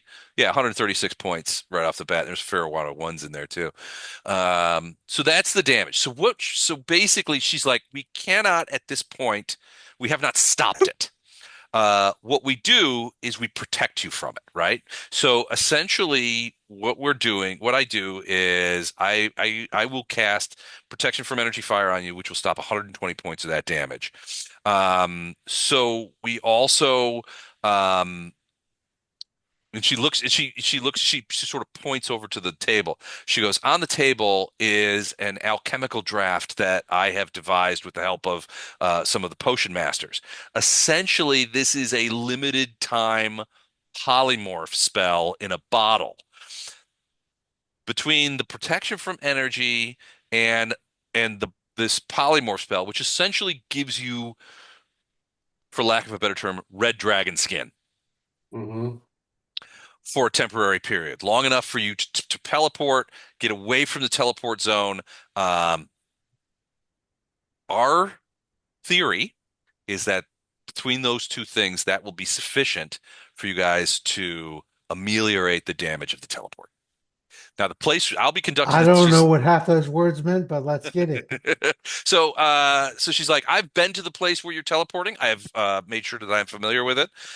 It took a while for us to do that because I wasn't familiar with the place when we first started this process. But over the course of the last week, I have gone there on two occasions, more or less successfully. So I am confident that I can get you there. Okay. Punch it, Chewie. Questions? No, less is more. All right. So she takes you, and she's like, if you'll follow me, each one of the potions has like a little label on it that has your name on it. And she's like, if you'll come in here with me, to this room. So there's a big magic circle on the ground, that she's Wow. casting spells on. And so she's like, I have to do some preliminary spells. When I tell you, I will, when I tell you, drink the potion. It takes a couple of minutes to start to work. So we'll drink the potions first. And then at the very last moment, once I've prepared the teleport spell, I will cast upon you the protection from fire, and then I will teleport you. Okay. So you see her in this magic circle and she's fiddling, farting around. And, there's various times when fire comes pouring up out of the circle. She seems completely immune to any things. You can see her sort of reach into the fire. And at one point, she reaches into the fire and she smells it, nods, and she's doing more arcane shit and all that kind of stuff. It's all very wacky. At one point, she points to you guys and says, all right, now is the time to drink the potion. Drink the potion. All right, everybody drinks. Three Weeping Ravens has joined you at this point. He has traveling gear on. He also has a potion. And you see him. He's just standing quietly off to the side, waiting further instructions. And finally, she seems to have gotten some sort of stasis in the thing. She's like, "Okay, the way is open. And she steps out of the circle and she begins casting spells on all of you. She's like, all right, protection from fire, protection from fire, protection from fire. She just goes down the line and casts those things. She's like, well, this is a limited time, but now we go. You also begin to feel the effects of the potion. Your skin has become hard and sort of rigid on your flesh. And you can see those of you, when you look at other people, their features have sort of become reddish. In some cases, in Titus' case, it's almost crimson. And it's almost. You know how some of you will know how you look when you have stone skin on? It's kind of Mhm. beginning to look that way. Very, at first you would be a little weirded out because it's kind of lizardy and demonic, but the skin is hard. You feel like, yeah, maybe this is going to work. So we're florid and turgid. Floor detergent. All right, she says, step into the circle, please. And you all step into the circle. Um, and she begins casting the teleport spell, visualizing, there's the various kinds of things, and you begin to, feel the teleport spell take hold, and then boom, you guys, everything disappears, and you feel like you are absolutely surrounded by fire. You can see nothing but flames. But other than a sort of moderately uncomfortable heat that you feel in certain areas of your body, you do not detect yourself taking any damage from this. You would have taken, each of you would have taken 125 points of damage, but that is largely taken care of by the protection from fire. And what little remains is uncomfortable, but the polymorph potion, the red dragon skin, seems to be working. When we come out of this, Vandi's going to have a very dazed look on his face and say, I think I'm in love. Can we do it again? Let's do it again. Let's do it again. Who has knowledge arcana? Me. I do. I do not. All right. Anybody who has knowledge arcana, do a quick knowledge arcana check. I'm not very good at it, but I've Oh, with got it. 26. Arendar. Titus with a natty one. Anybody else? Yeah, I'm What we trying. got out of this is Poe knows it, and that's it. Poe knows. All right. Poe. Wait, I'm you coming. guys- I'm coming. I'm coming. Oh, Hang okay. on. I'm working on my spell list too while we've been doing this. You waited for this. A 15. 15. All right. So, Poe, as you are in this sort of extra dimensional space, as the teleport is traversing you across this fiery, this flame-filled region as you ramp past, your sense of the arcane feels like something's wrong. Not necessarily with the fire, which would be fatal to most people, but you seem perfectly protected. But you get the feeling that something has gone somehow wrong with the spell. And you're not, with a 26, you're not sure that it's anything that Larkin did. You think that someone or something has reached out and sort of grabbed onto your teleport spell. And I am a and travel cleric, by the way, Les. That's one of my domains. Travel, something so. has definitely reached out and grabbed your teleport spell and is taking you somewhere else. Hmm. It's just a few moments. It seems like just a few moments, and then boom, you land in a very strange place. First, there's like an explosion of fire around you as you come out of extra dimensional space, and you find yourself. Well, as the fire sort of evaporates, it's like you show up in a burst of flame. As the fire, let's see if this works. As the fire evaporates, you find yourselves standing in what seems like an enormous bamboo cage, thick things of bamboo in a circular cage.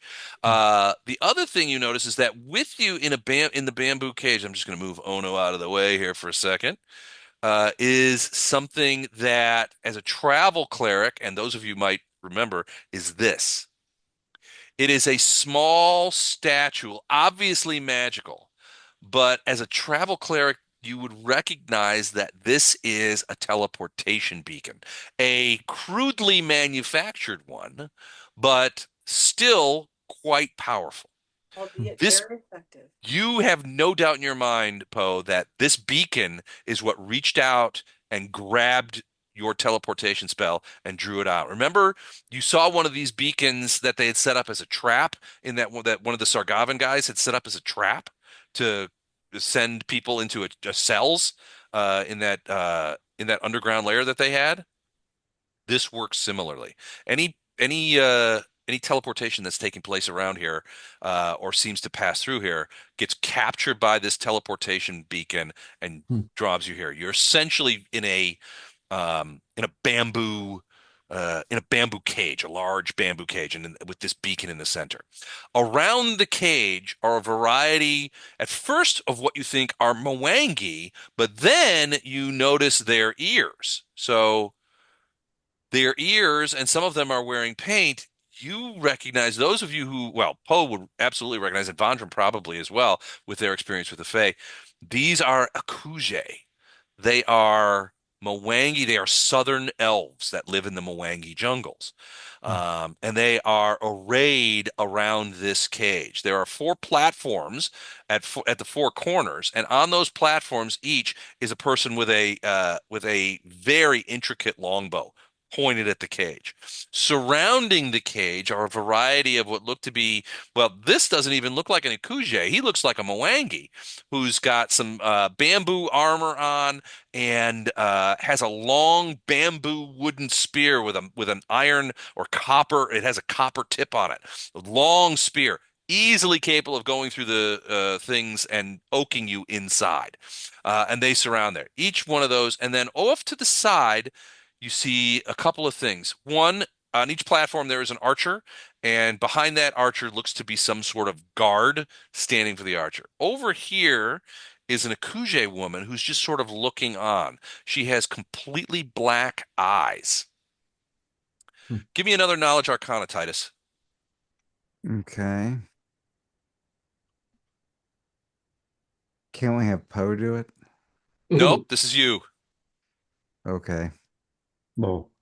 17. Okay, better. So you, Poe, or Titus, as you look over, you recognize this Akuje woman, this elvish woman, as being a fellow sorcerer. Blood talks to blood. Okay. And then, as you guys are coming over, another guy sort of walks over to stand next to the sorcerer. He looks like this. He's obviously wearing, he looks to be a Mwangi. He doesn't look to be elvish. But he's sort of looking over, and you can audibly hear him look over at the Akuje sorcerer. And he says, well, well, well, what have we caught today? He sort of looks over to you and says, greetings, travelers.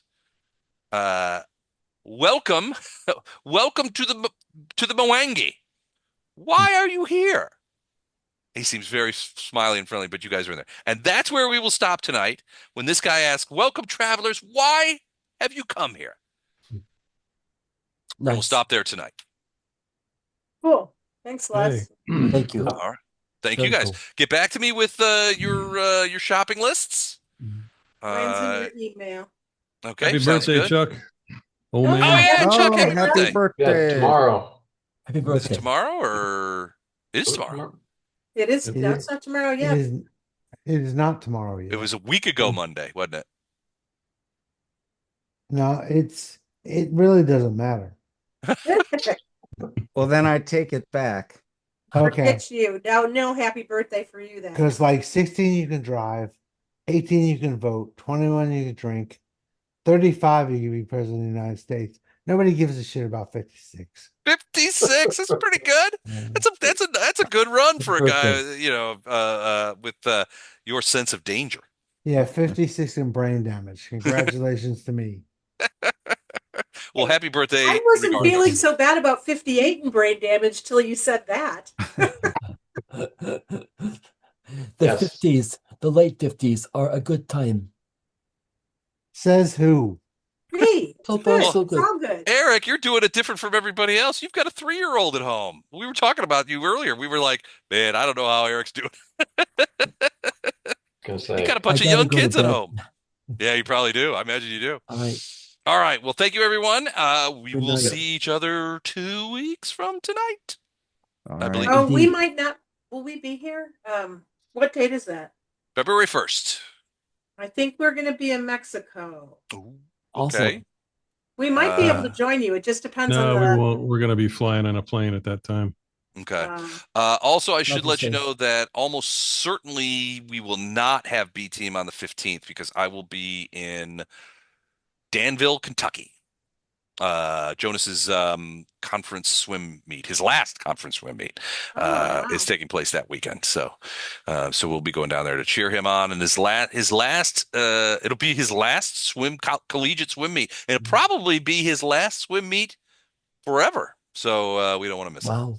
Yeah, enjoy. because he graduates. He graduates in May, and once after conference, the swim season is over. So yeah. So you're taking him to Louisville afterwards? We're going. We're definitely. We're definitely going to Wilderness Trail, which is in Danville. And I'll pick up a couple. We picked up a couple of bottles last year. We're picking up a couple of bottles this year. And then we made 2 trips down to Buffalo Trace, which is in Louisville, right? No, I I can't think it's in remember. Louisville, not like it's either Louisville or Lexington. I don't know what's closer to Danville, but it's like an hour and 15-minute drive from where we stay to Buffalo Trace. So we'll be going. We'll be watching we'll probably go down to Buffalo Trace at least twice. Okay. Depending on what days they're selling on what. So I'm hoping last year I didn't get the EH Taylor and I didn't get the Blantons from Buffalo Trace, but I'm hoping so I get a couple this year. So. Awesome. Well, everybody, safe travels. All righty, thank you guys. All right, we will see some of you in 2 weeks. Yep. All Absolutely. right, Alright, guys. Take Awesome. care. Right. Thanks, Good night, guys. night. everyone. Bye. Stinks. Night, Jennifer. Good night. Night. Sorry. I'm bummed we're going to miss you, but have a good time playing and have We'll fun. be around. Okay. Bye.